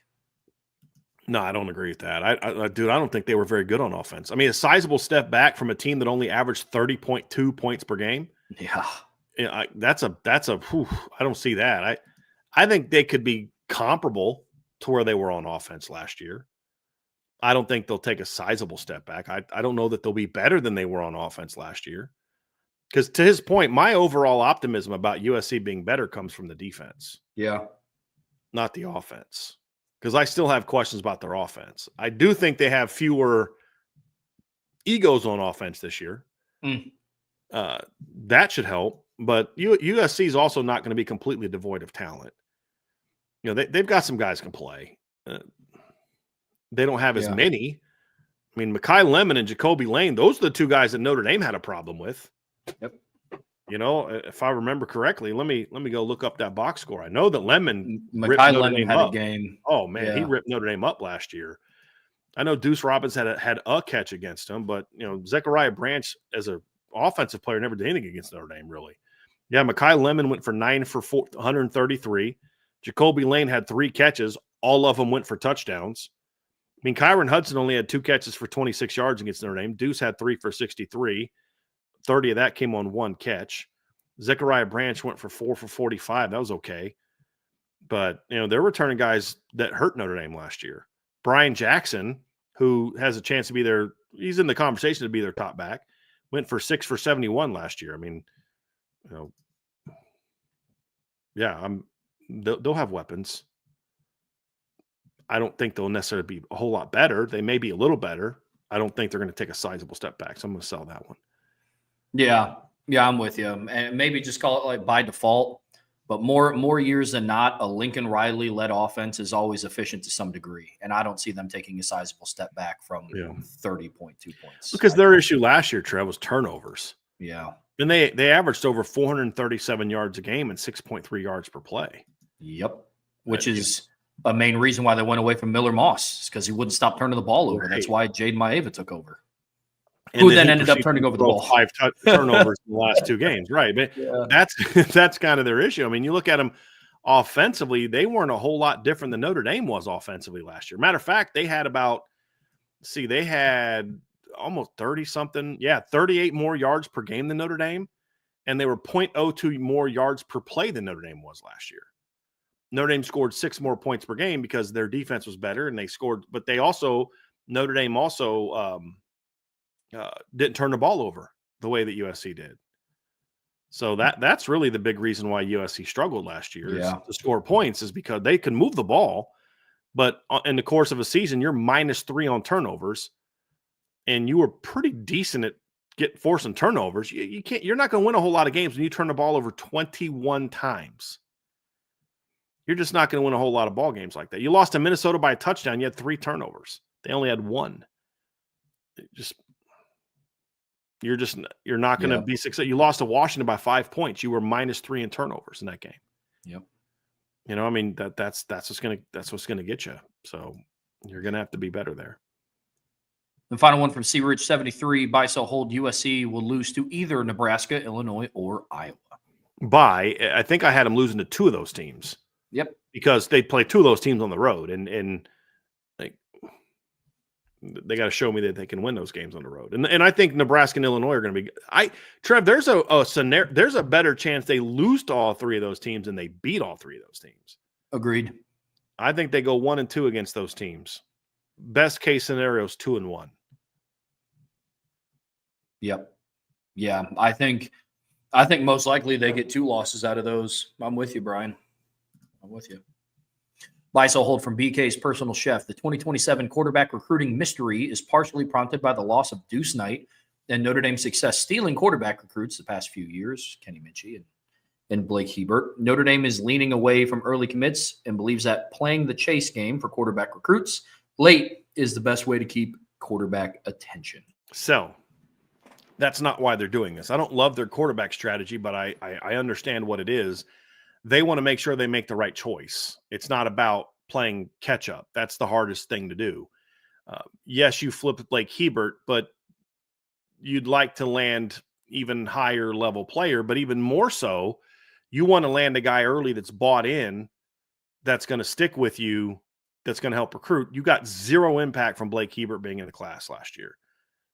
And all the impact that you had, like the 2023 recruiting class that Kenny Minchie was a part of, Kenny Minchie had nothing to do with that.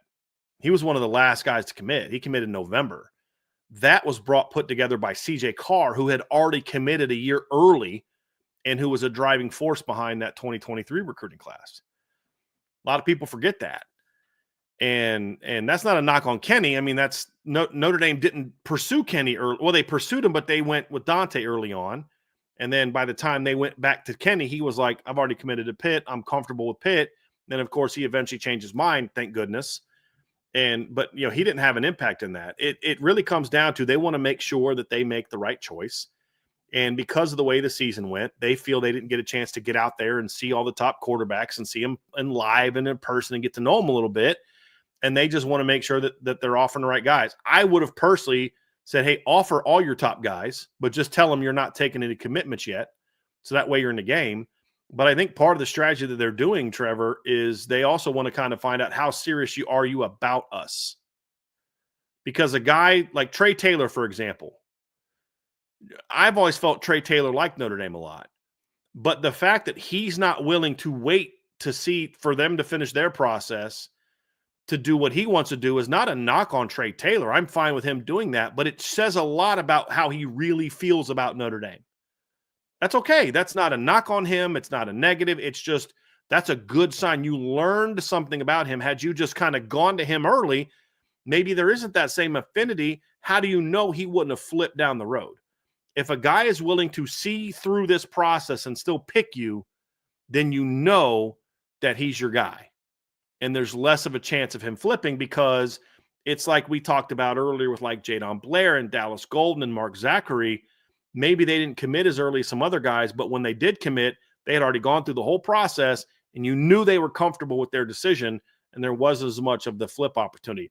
Notre Dame got Deuce to commit very early before he became a big-time recruit. And when he blew up, he started getting all this attention that he hadn't gotten before. And that led him to do some of the things he did on top of some other nefarious actors in the recruiting world and back home that were trying to steer him away from Notre Dame because they wanted to get a piece of their pie and do those type of things. So that's what I think they're trying to avoid in that regard, but it's the end result. So that part I think he kind of gets right here, but I don't think it's because they want to play the chase game later. I think it's because they want to make sure that they would rather wait a few months to get the right guy than to jump on someone super early who hasn't been through the process and you're not completely sold on, and he may not be completely sold on you. So I think that's more of what it's about, on top of they really do want to do some more evaluation of these guys. And I'm comfortable with where the board is right now. I don't love the strategy, and we'll find out if it worked or not. And that's the key. It's like we can dislike the strategy all we want as long as it ends up with the right kind of guy.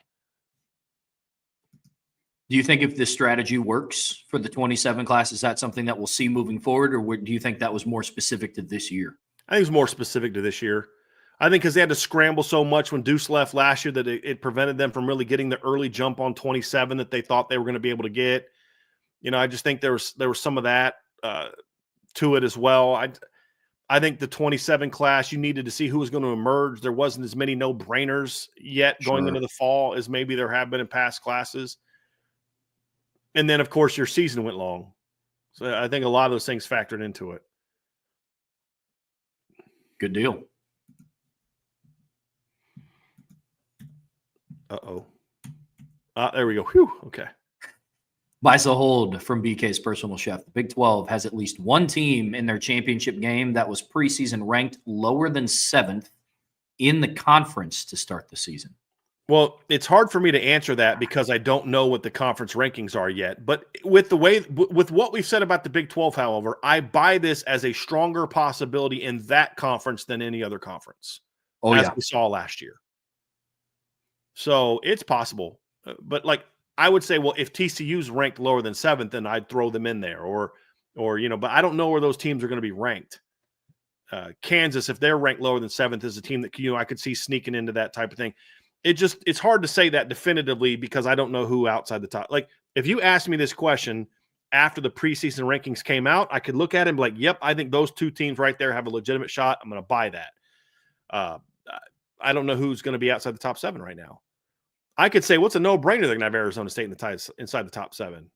And so sell, because I definitely think that Arizona State, BYU, TCU, K-State, and I don't know, Iowa State are definitely going to be in the top 7. And those are the 5 best teams in the league, hypothetically. I'd probably throw a couple other teams in there.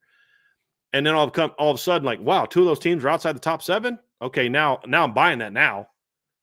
So I need to see who it would be. But I can definitely comfortably buy that that's the league where the best shot of that happening will be.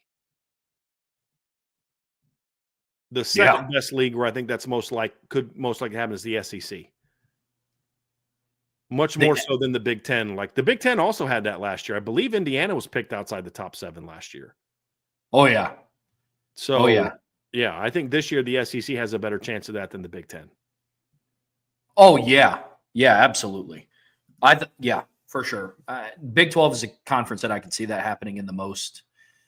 But outside of that, it would depend on who that team is. Like you said, if it's a TCU, maybe if it's a Utah. But then, there's other teams that are Arizona State's not going to be outside of the top 7. BYU's not going to be outside of the top 7.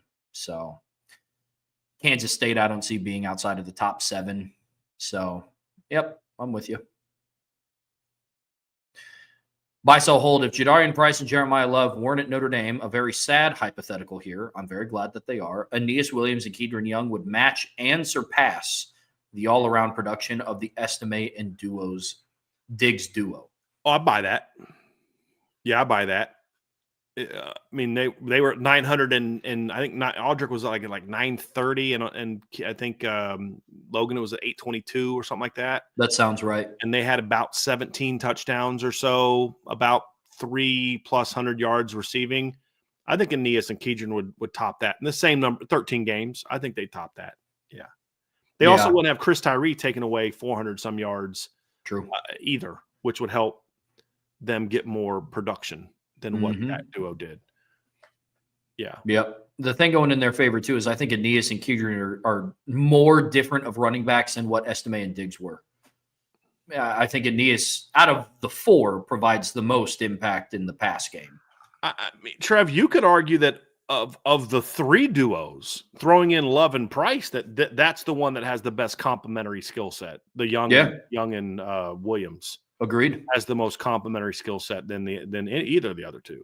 Yep. I think Jeremiah and Jadarian are a lot closer in skill set than Aeneas and Kedron are. Not talent, skill set, like how they play the game, how they're used. Absolutely. Isn't that nuts to think about? If for some reason Jeremiah Love and Jadarian Price weren't at Notre Dame right now, we wouldn't be talking about Notre Dame having the number one backfield in the country. Can we agree on that? We would not be in that conversation. No. But I wouldn't be panicked about running back either. No. I mean, if 4 and 24 weren't in South Bend, we're spending an offseason talking about Aeneas Williams, Kedron Young, Nolan James, and Jabron. Right. Yeah. It's a good spot. Good group. Yeah. They're not elite, but that's still one of the best running back groups that Notre Dame's had in a while. Sure. That's how that again speaks to why we say this is the number one running back room in the country. Because here's the thing: take away Nicholas Singleton and Katron Allen from Penn State, and you're not saying that about the Penn State running back room. You're not. You're not like, well, they still have Aeneas Williams, Kedron Young, Nolan James Jr., and Jabron Payne. You're not saying that about those guys the same way you are them. That's why they have the best room in college football, in my opinion. It's a good observation. Like, I don't even know what would lead you to think about this. I don't know either, but that's solid. That's great. This is why I say every week that you guys bring it so effectively every week, because I would never even thought, well, if you take these two away and then you compare it to the Logan Diggs, Audric Estime duo, like, where does that even come from in your head? That's so awesome. This is what I love about the Buy So Hold, man, because you guys start thinking about things that I didn't even think about. And that's what makes it so fun, because we're also not repeating things that we talk about in every other show, because you're asking just basically different forms of what we've already discussed. This is why these things are so great. You guys do such a great job, man. That's so many good submissions today. Oh, yeah. Buy So Hold from Older Than Dirt, with a full season, including the playoffs experience of the helmet communication system. It will have no effect in the selection of the starting quarterback. This is because every one of the three has to have full command of the entire offense by now, or that guy is already eliminated. Yeah, I mean, I don't think that's going to have any say, so I buy that. I don't think the helmet communication thing is going to have any say. Agreed. Yeah. I'm not going to lie. I will say real quick on this, that was one of the topics that didn't get as much conversation as I thought it was going to last year. And maybe it's just because the NFL already does it, but I thought that was going to be a much more hot topic of conversation, to where the only thing that it ever really talked about when it got brought up, it was in addition with another conversation, like so-and-so is getting subbed out. So, Jack Kaiser is headed off the field for Notre Dame. So now Drake Bowen is going to handle the communication. I think that's interesting. Yeah.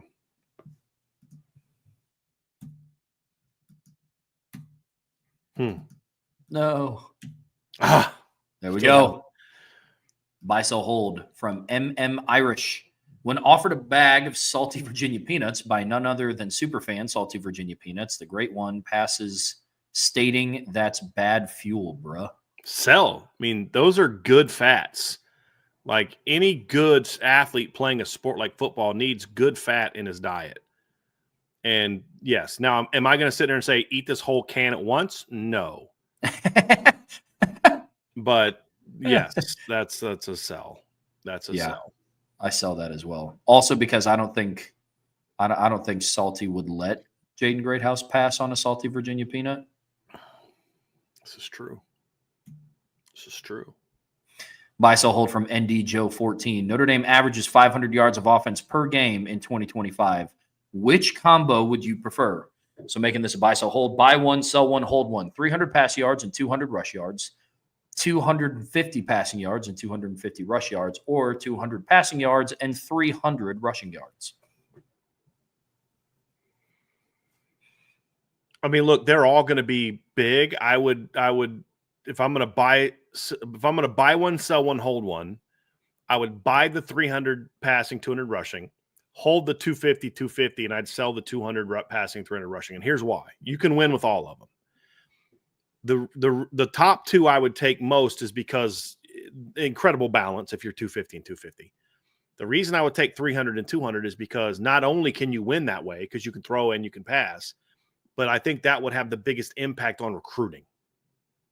Because if you're running for over about 200 yards a game, you're going to have a guy that's in a 15, 16 game season. You're going to have at least one guy at 1,000 yards. I mean, Notre Dame had 3 guys last year over 700 yards, including one guy at 1,100 yards, and they ran for just a 200 a game last year. So it's the same run game production you had last year, except now you take the 900 plus yards that Riley Leonard had, and you take about at least 500 of that and disperse it to the other running backs, and then you throw for a bunch more. You're going to still recruit running back the same way you have all along, but now you've got something much more exciting to sell to your future quarterbacks and receivers. Yeah. That also tells me you're more dynamic in both areas. 250, you're probably pretty good throwing the football, but you're not dynamic necessarily. You could be, but not necessarily. And then 200, 300, I still think you get into a situation where if you play a team that's really good stopping the run and they can shut your run game down, I don't know in that situation you have the pass game that you can go out there and take things over and make it happen. So that's why I would go with those 3. Yeah, I'm buy, sell, holding in that order that it was submitted. Plus, if you're rushing for 200 yards and still throwing for 300 yards, that tells me that's a lot of chunk plays coming in the passing game, which is something that we both have talked about that we want to see more of, more consistent downfield attacks, and so that's why that would be my buy. So I'm with you.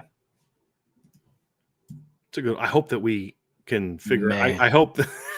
Yeah, that might be more of a 2026 thing, but that'd be nice to see. Oh. Yeah. Buy, sell, hold from Bye Bye Rocket. Buy, sell, hold Lambert is back to full health at some point in fall camp. Possible. I mean, that's about 4 months from now, which is I believe he had a somewhat similar injury to Charles Jagasaw, like somewhat, not same injury, but like same part of his body. And Jagasaw was basically back in 4 months. He got hurt in early August. So September, October, November, December is when he came back, started practicing again. So if you look at 4 months for Lambert, it's May, June, July, August. So early August, if it's the same time frame that he starts kind of working himself back. So I'm going to hope by that one, but I don't know for sure because I don't know the specifics of it. I was told 3 different things about his injury. And this is why, an example of why I don't post intel that I get about injuries. Because, Trevor, how many times did I talk to you last year when I would hear about people reporting injury stuff, and I'm like, yeah, I don't think that's true. Yeah. And how many times is Jeremiah Love supposed to miss a game last year, or Howard Cross or Benjamin Morrison, because people were reporting intel they got from somebody else? I said, this is why I don't report injury intel unless I hear it from the horse's mouth or I'm told by Notre Dame, yes, you can run with this because – it's verified. Yep. I was told 2 days before Jagasaw's injury got announced that he was out, but I was told he'd be out. He'd be back for the summer. And then somebody else later told me that he'd be back in fall camp. And then Marcus Freeman said he'd be back at some point in time in the season. Those are 3 very different things. And I was also told initially that it was a knee. Like, you know what I'm saying? So, like, if I'd have run and said, hey, look, I'm hearing that Jagasaw's out with a knee injury, I'd have looked really stupid because that's why I don't do that kind of stuff. And on top of the fact that I just don't think it's right to put injury stuff out there sooner than you get clearance from either Notre Dame or the player. Yeah. So that's just kind of my stance on it. That's a little different than like recruiting scoop or something else because you're talking about a different type of thing, than just, hey, I'm hearing so-and-so's doing well at practice. But so I don't know for sure when he's going to be back because of how much conflicting information I've gotten on that injury. Yeah, I'm with you. I'm gonna hope by it. It is funny that you bring that up though. Not funny about the injury, but when we talked about it on Saturday, to Brian's point about not wanting to broadcast it out, we were talking. He's like, yeah, it sounded like he got rolled up on. And then in the press conference, he was like, yeah, he has a labrum issue. And I was like, because I was told by somebody yeah. at Notre Dame that he got rolled up on. Yeah. Yeah. And I was just like, wow, that's a crazy roll up. I was like, what? Got rolled up on and went down on his shoulder.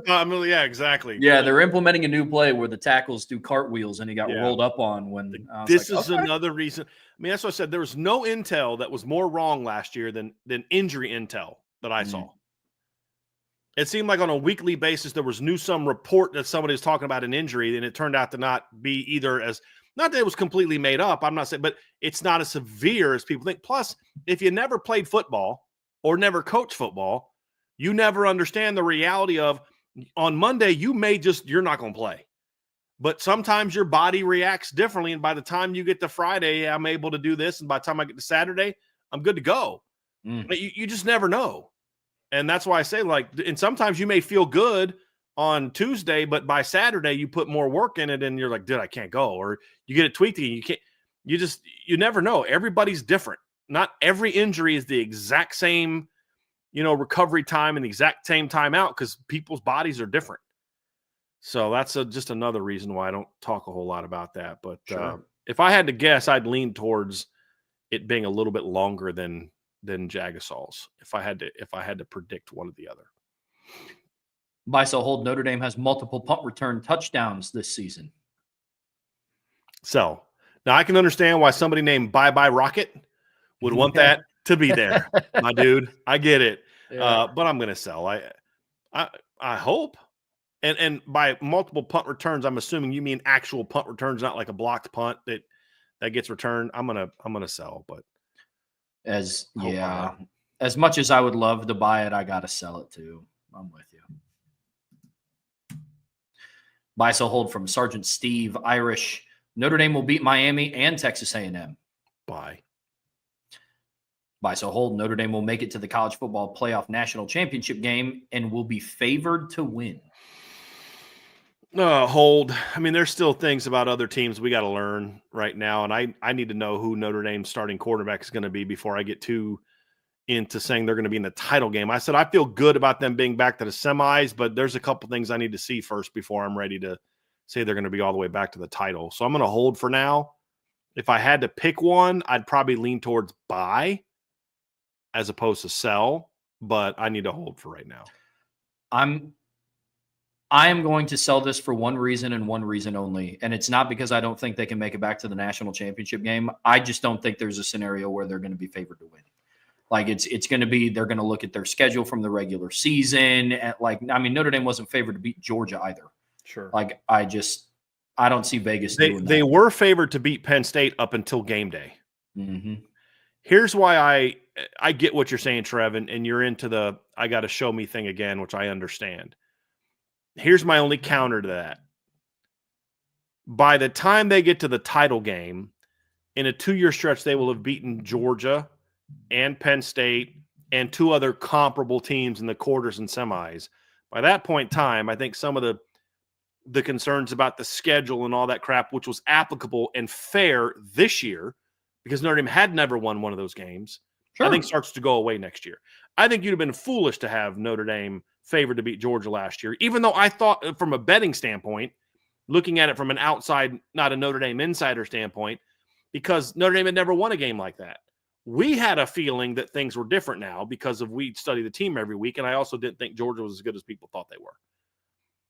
But same thing with Penn State. But again, Notre Dame was favored to beat Penn State. Why? Because they had slayed that other dragon, which was Georgia, and Penn State hadn't won one of those big games. So I think it just depends on who they play. Yeah. But, if Notre Dame's in the title game next year, part of it depends on who they play.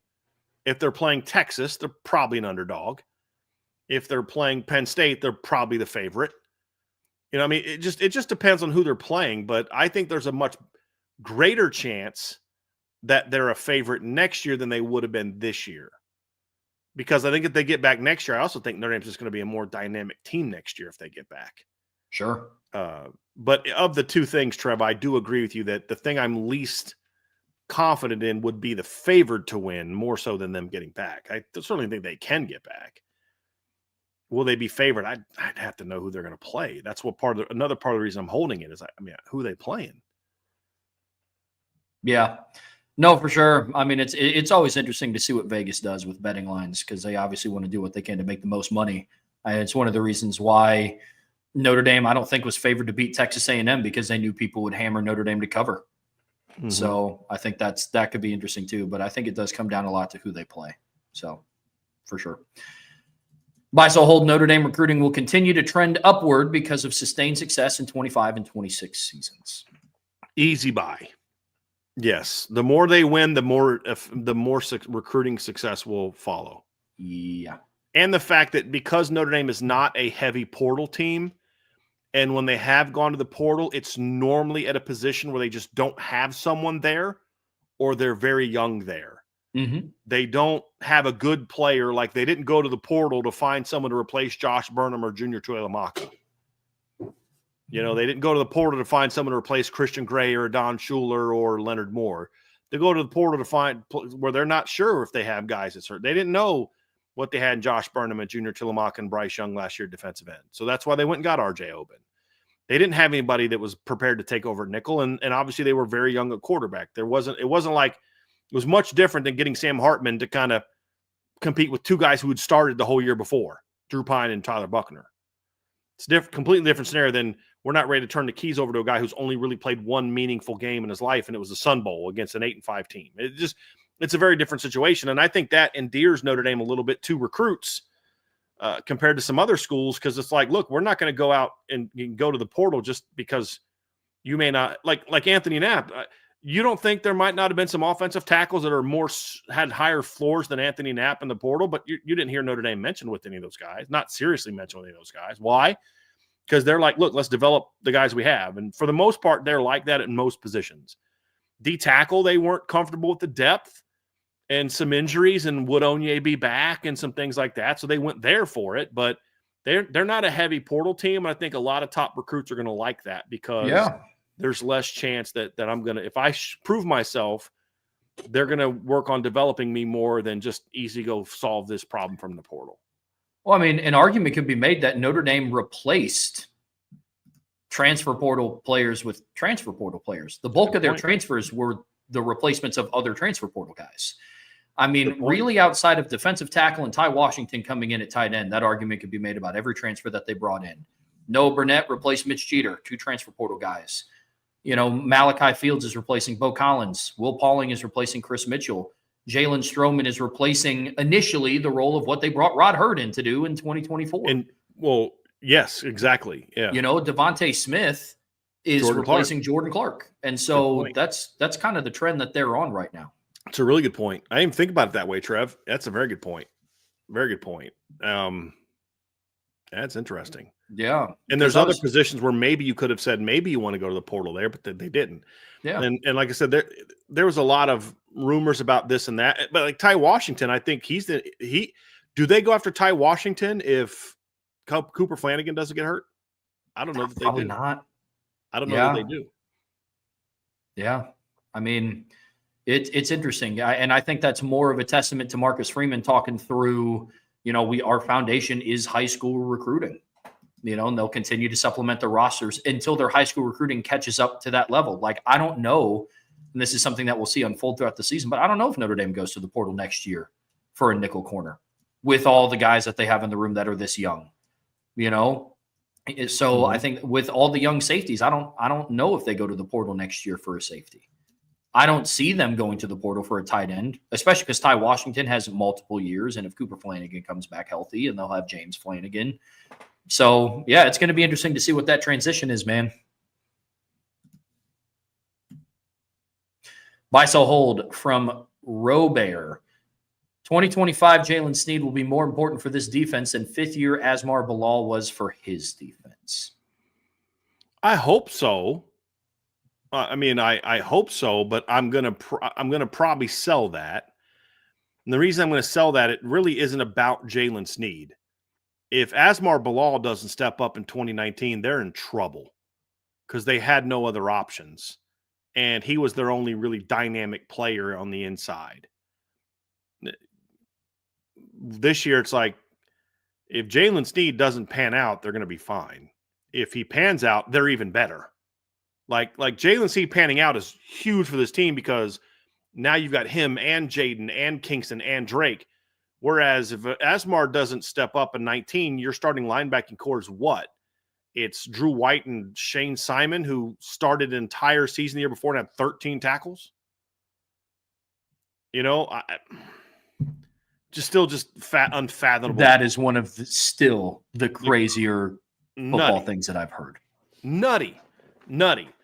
So, you know, there's just not as much pressure on Jalen to step up for the team as there was on Asmar. Now, I think Jalen Sneed has a chance to be an even better player than Asmar was if he can figure some stuff out. There's no doubt there. And this isn't taking a shot at, in any way, shape, form, or fashion at Jalen Sneed, but I just look at it and say the makeup of the room is different than what it was for Asmar in 2019. And Shane Simon had that production the next year in 2020. But he would have had to been thrust into that role in 2019, I think. If I have to go back and look at the depth chart from back then. But yeah, that'd have been a tough spot to be in. Tough spot to be in. Yep. I am also selling this because of the makeup of what was around either player. So I'm with you.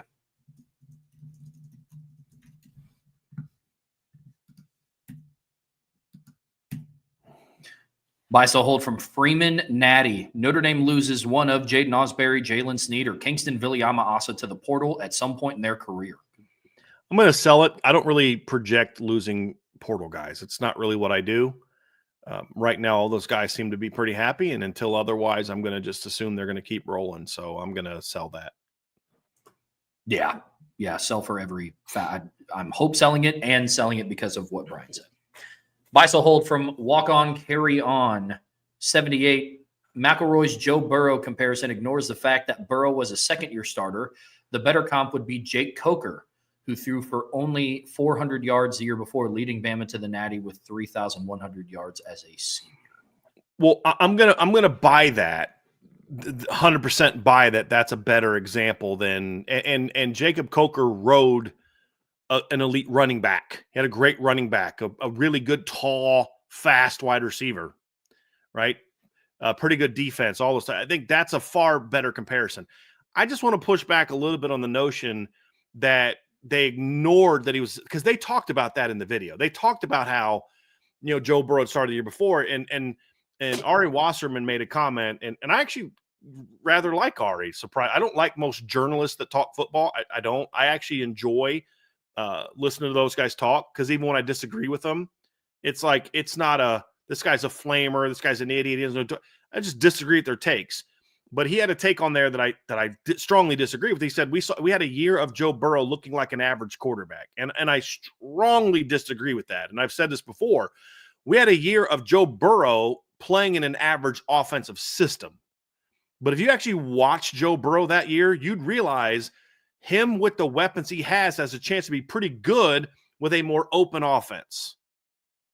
And that's exactly why, and I'll say it again, I picked LSU to be in the college football playoff in 2019, was because of the changes they were making on offense. Because you could watch Joe Burrow at times, even if you just watch the bowl game against UCF, you're like, dude, when they let this guy go, he's pretty good. So you knew he had talent. And Ohio State people will tell you that this was a talented kid who gave Dwayne Haskins every bit of a battle for that starting job. So to me, when I watched LSU in 2018, I felt like, what are these coaches doing? Like, you've got all these horses. You've got a quarterback that can sling the ball, pretty good athlete. Why are you running this garbage offense like you still got Justin Jefferson, a quarterback? You know what I mean? Just not Justin Jefferson. What was Jordan Jefferson, right? Justin Jefferson's the receiver. Jordan Jefferson was the quarterback they had. His older brother. Right. So that was a bad take. But they did acknowledge that Joe was a starter the year before. I just think they misdiagnosed his performance from the year before. Yep. So they didn't ignore that. They talked about that. And they said this is a difference between him and Angeli. Their bigger point was a guy that nobody was talking about as a guy that could lead a team and play beyond just being a guy. My argument is that they are wrong to say that Joe Burrow was just a guy. Statistically, he looked like that. But if you watched him play, he did not look like that. That's more of what my disagreement is. But their point that they were making about the breakout was fine. I mean, I understood it. I think people are making it out like they think Steve Angeli's going to pass for 5,600 yards. And that's not what they're saying. They didn't ignore that he was a second-year starter. They just thought he stunk, basically, the year before. I disagree with it, but that they were aware of that reality. But I do buy the fact that Jacob Coker is a better example for Steve Angeli. Yes. You're going to win with Steve Angeli more like you did with Jacob Coker than what you did with Joe Burrow, where Joe Burrow drove the bus, so to speak, in 2019. If Steve Angeli starts at quarterback and Notre Dame keeps him there all year, he's not driving the bus. Yep. I mean, that's such a good point, too. LSU bringing in Joe Brady was so big.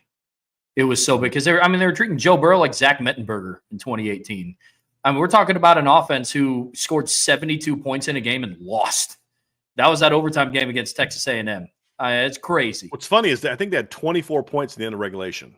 I think so, because that was before overtime did that 2-point conversion. That's one of the reasons they started wanting to push more and more and more for that. Yeah, which I think their new overtime rules are just we got asked a question a while ago about if there's one rule that we could change about college football. You know what I didn't think of that I should have thought of then? The overtime rule. And what I think it should be is you start at the 40.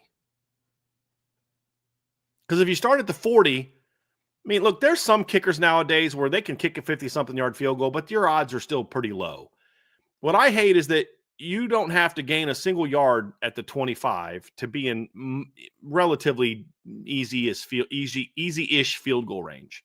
Yeah. You don't have to get a single first down to be in a manageable scoring situation. Starting at the 40 or even midfield, if you want to push it back even more, but starting at like the 45 or the 40 means you got to get at least one first down to have a shot to score.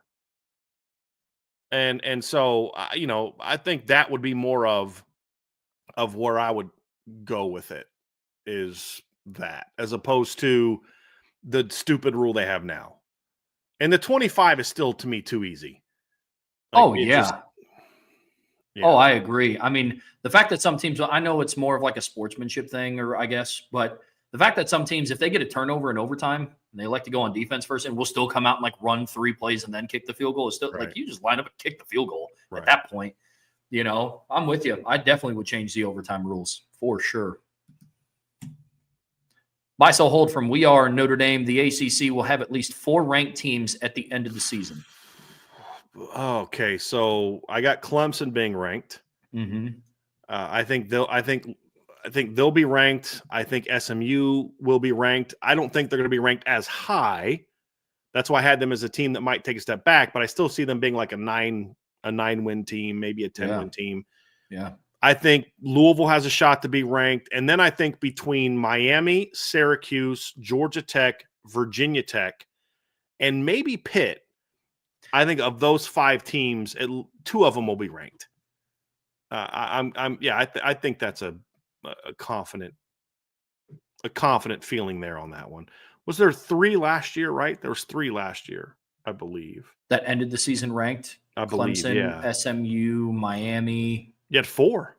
Syracuse. Yeah, so I'll buy that. Yeah, and then Louisville was the 3rd team out of both of them. So you had 5 teams in the top 28. So, yeah, I'll buy that. And buy, sell, hold. The Big Ten and the SEC will come to an agreement on scheduling each other in football. Buy. Yeah, I buy that. They're kind of close already, aren't they? I was just about to say. I mean, Wisconsin and Alabama have a home and home. Yeah. But the leagues are close to. They've talked about doing something that I think they've. Where there's like a league-wide thing.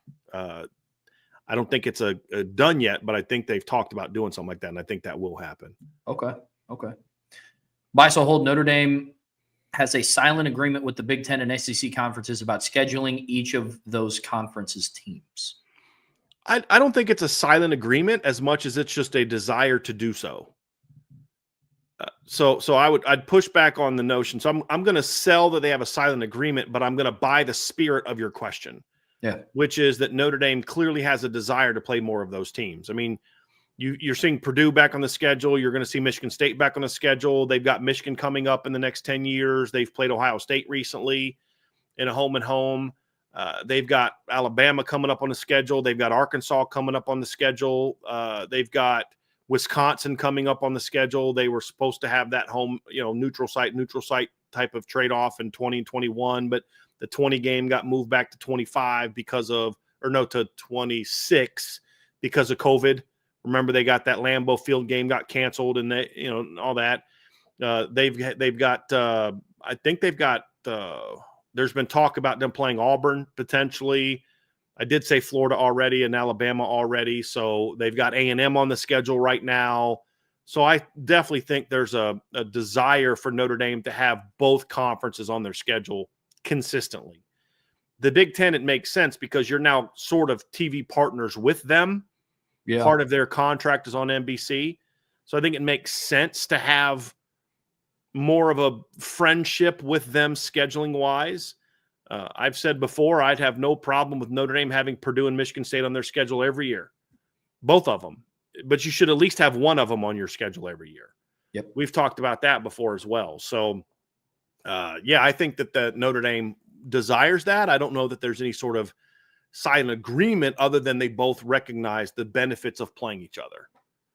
Because clearly the SEC teams see benefit in playing Notre Dame. That's why they keep scheduling Notre Dame. Yeah. Yeah, that's a good point. By so hold, the ACC will be one of the top 4 conference champions this season. By? Yep.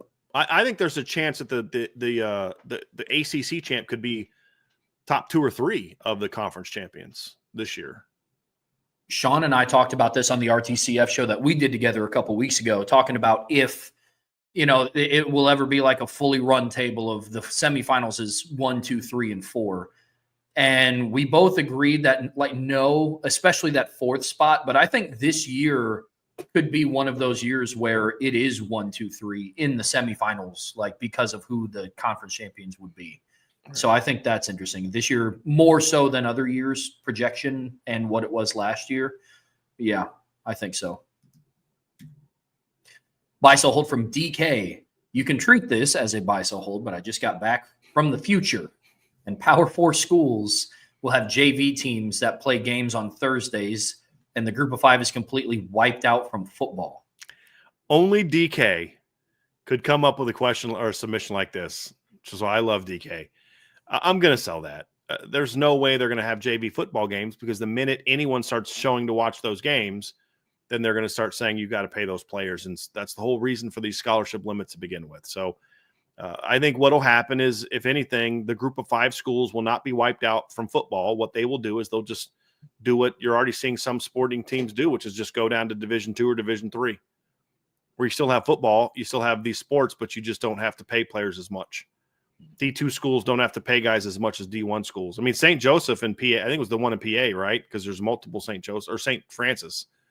There's multiple. I think it was the one in PA that just said we're just going to go down to D3. Yeah, because they don't have. I don't think they have football, and they're just taking all their other sports D3. But you're just going to see some of those schools if they can't afford to be a Power 5 or an FBS team, you'll just see them go down to be an FCS team. Like a lot of these teams are like Boise State, for example. They were, when last time Notre Dame won a title, they were an FCS team. So there's a lot of teams that are now, FBS teams that you'll just see them go back. Yeah, because of what they have to pay. I mean, that's like here's some teams that like looking at it from 1988. Here's some of the teams that were FCS teams back then. Appalachian State, who's now D1, North Texas, who's now D1. Let's see, Marshall, who's now D1. James Madison, who's now D1. Western Kentucky, who's now D1. Nevada, who's now D1. UConn, who's now D1. Let's see here. I know there's some more. Boise State, who is now D1. So there was a lot of teams from back then. I'm going to see if I can pull up the standings here. Let's see here. That's for rankings. I'm going to pull up the standings. So here's some other teams. I already said Boise State. Let's see here. There's a couple others I'm pretty sure of. Not the Ivies, that's for darn sure. Let's see, App State I already said. North Texas I already said. See, Georgia Southern, that's another one. Liberty, that's another one who's now Division I. Louisiana Tech is another one. And I said UConn already, right? Did I already say UConn? Yeah. What about Coastal Carolina? What were they? They didn't have football. Oh, wow. Coastal Carolina didn't start football till I think the 90s. Yeah, let me go look up Coastal Carolina, because I remember it was the guy that was there for a long time. He actually started Dale something, but yeah, they didn't start playing football till 2003. So yeah, it was 03. Wow. Yeah. David Bennett was their initial head coach. He was there for about a decade. So yeah, they haven't even played football that long. That's crazy. But they started as an FCS team, to your point. So what'll just happen with a lot of those teams is they're just going to go down to the FCS level and still have football, and just fewer guys on scholarship, less money they have to spend on it, and still have Division I basketball and do all that kind of stuff. That's what you'll see them do. So Fair enough. Yep. Oops. And then Glasgow Irish is the last one. Sounds good. Buy, sell, hold. Armel Mukum will have a better college career than Keon Keeley. I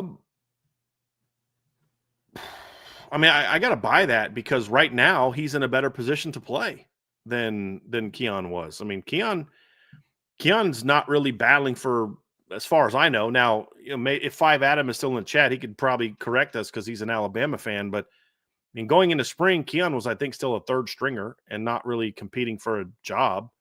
Whereas Armel is a guy that's having a really good spring and people are expecting things from. So yeah, sure, I'll go buy that for now. Which just speaks volumes to where sometimes this is a big decision, and if you make the wrong one, then there may not be any recovering from that. But I'll tell you what, I give Keon Keel a lot of credit for sticking it out. I mean, he could have just left, and he still might, and he might. I think he might need to. Yeah. To be honest with you, I just don't think that's a fit for him, and it's less of a fit for him now with the defense they're running now than it even was before. But he's just going to have to find a place that's willing to push him. And then he's got to be willing to be pushed. Yeah, as state of today, I would buy this because of where Armel's at. Mm-hmm. So, yeah. Buy, sell, hold. Notre Dame will score more punt return and kickoff touchdowns than last season. So that just needs more than one? Yeah. I'll buy that. Yep. Yeah, because I think the earlier question we got is that they'll score multiple punt return touchdowns. I don't think they'll do multiples. I think they could get one, and I think they get another kick return. So, yeah, I'll buy that. Yeah.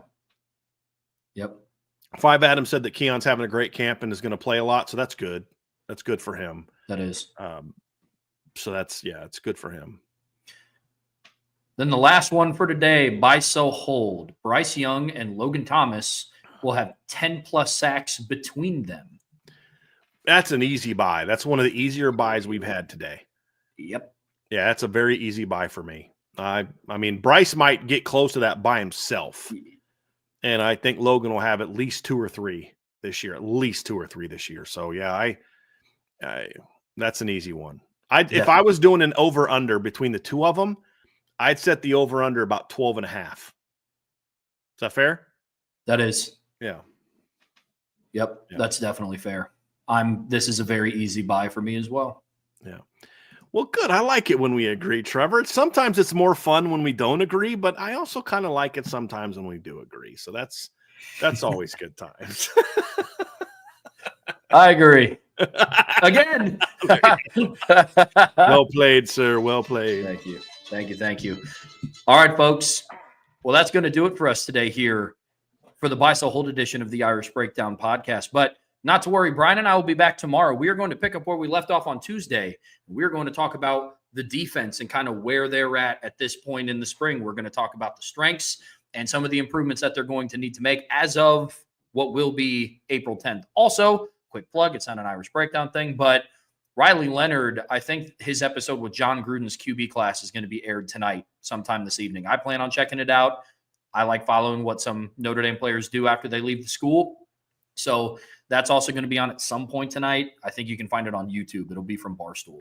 But until tomorrow, before you guys head out of here, please be sure to hit that like button, hit that subscribe button, hit that notification bell, share this podcast with your friends and family. Anybody that you know loves Notre Dame and college football as much as you do. Whatever streaming platform you watch this on, we'd greatly appreciate a 5-star review. But as always, the best way to support what we do here at Irish Breakdown is subscribe to the premium message board. You see it scrolling down there at the bottom of the screen at boards.irishbreakdown.com. Until tomorrow at 1 p.m., that's Brian. I'm Trevor. We'll see you back here very soon on the Irish Breakdown Podcast. Peace.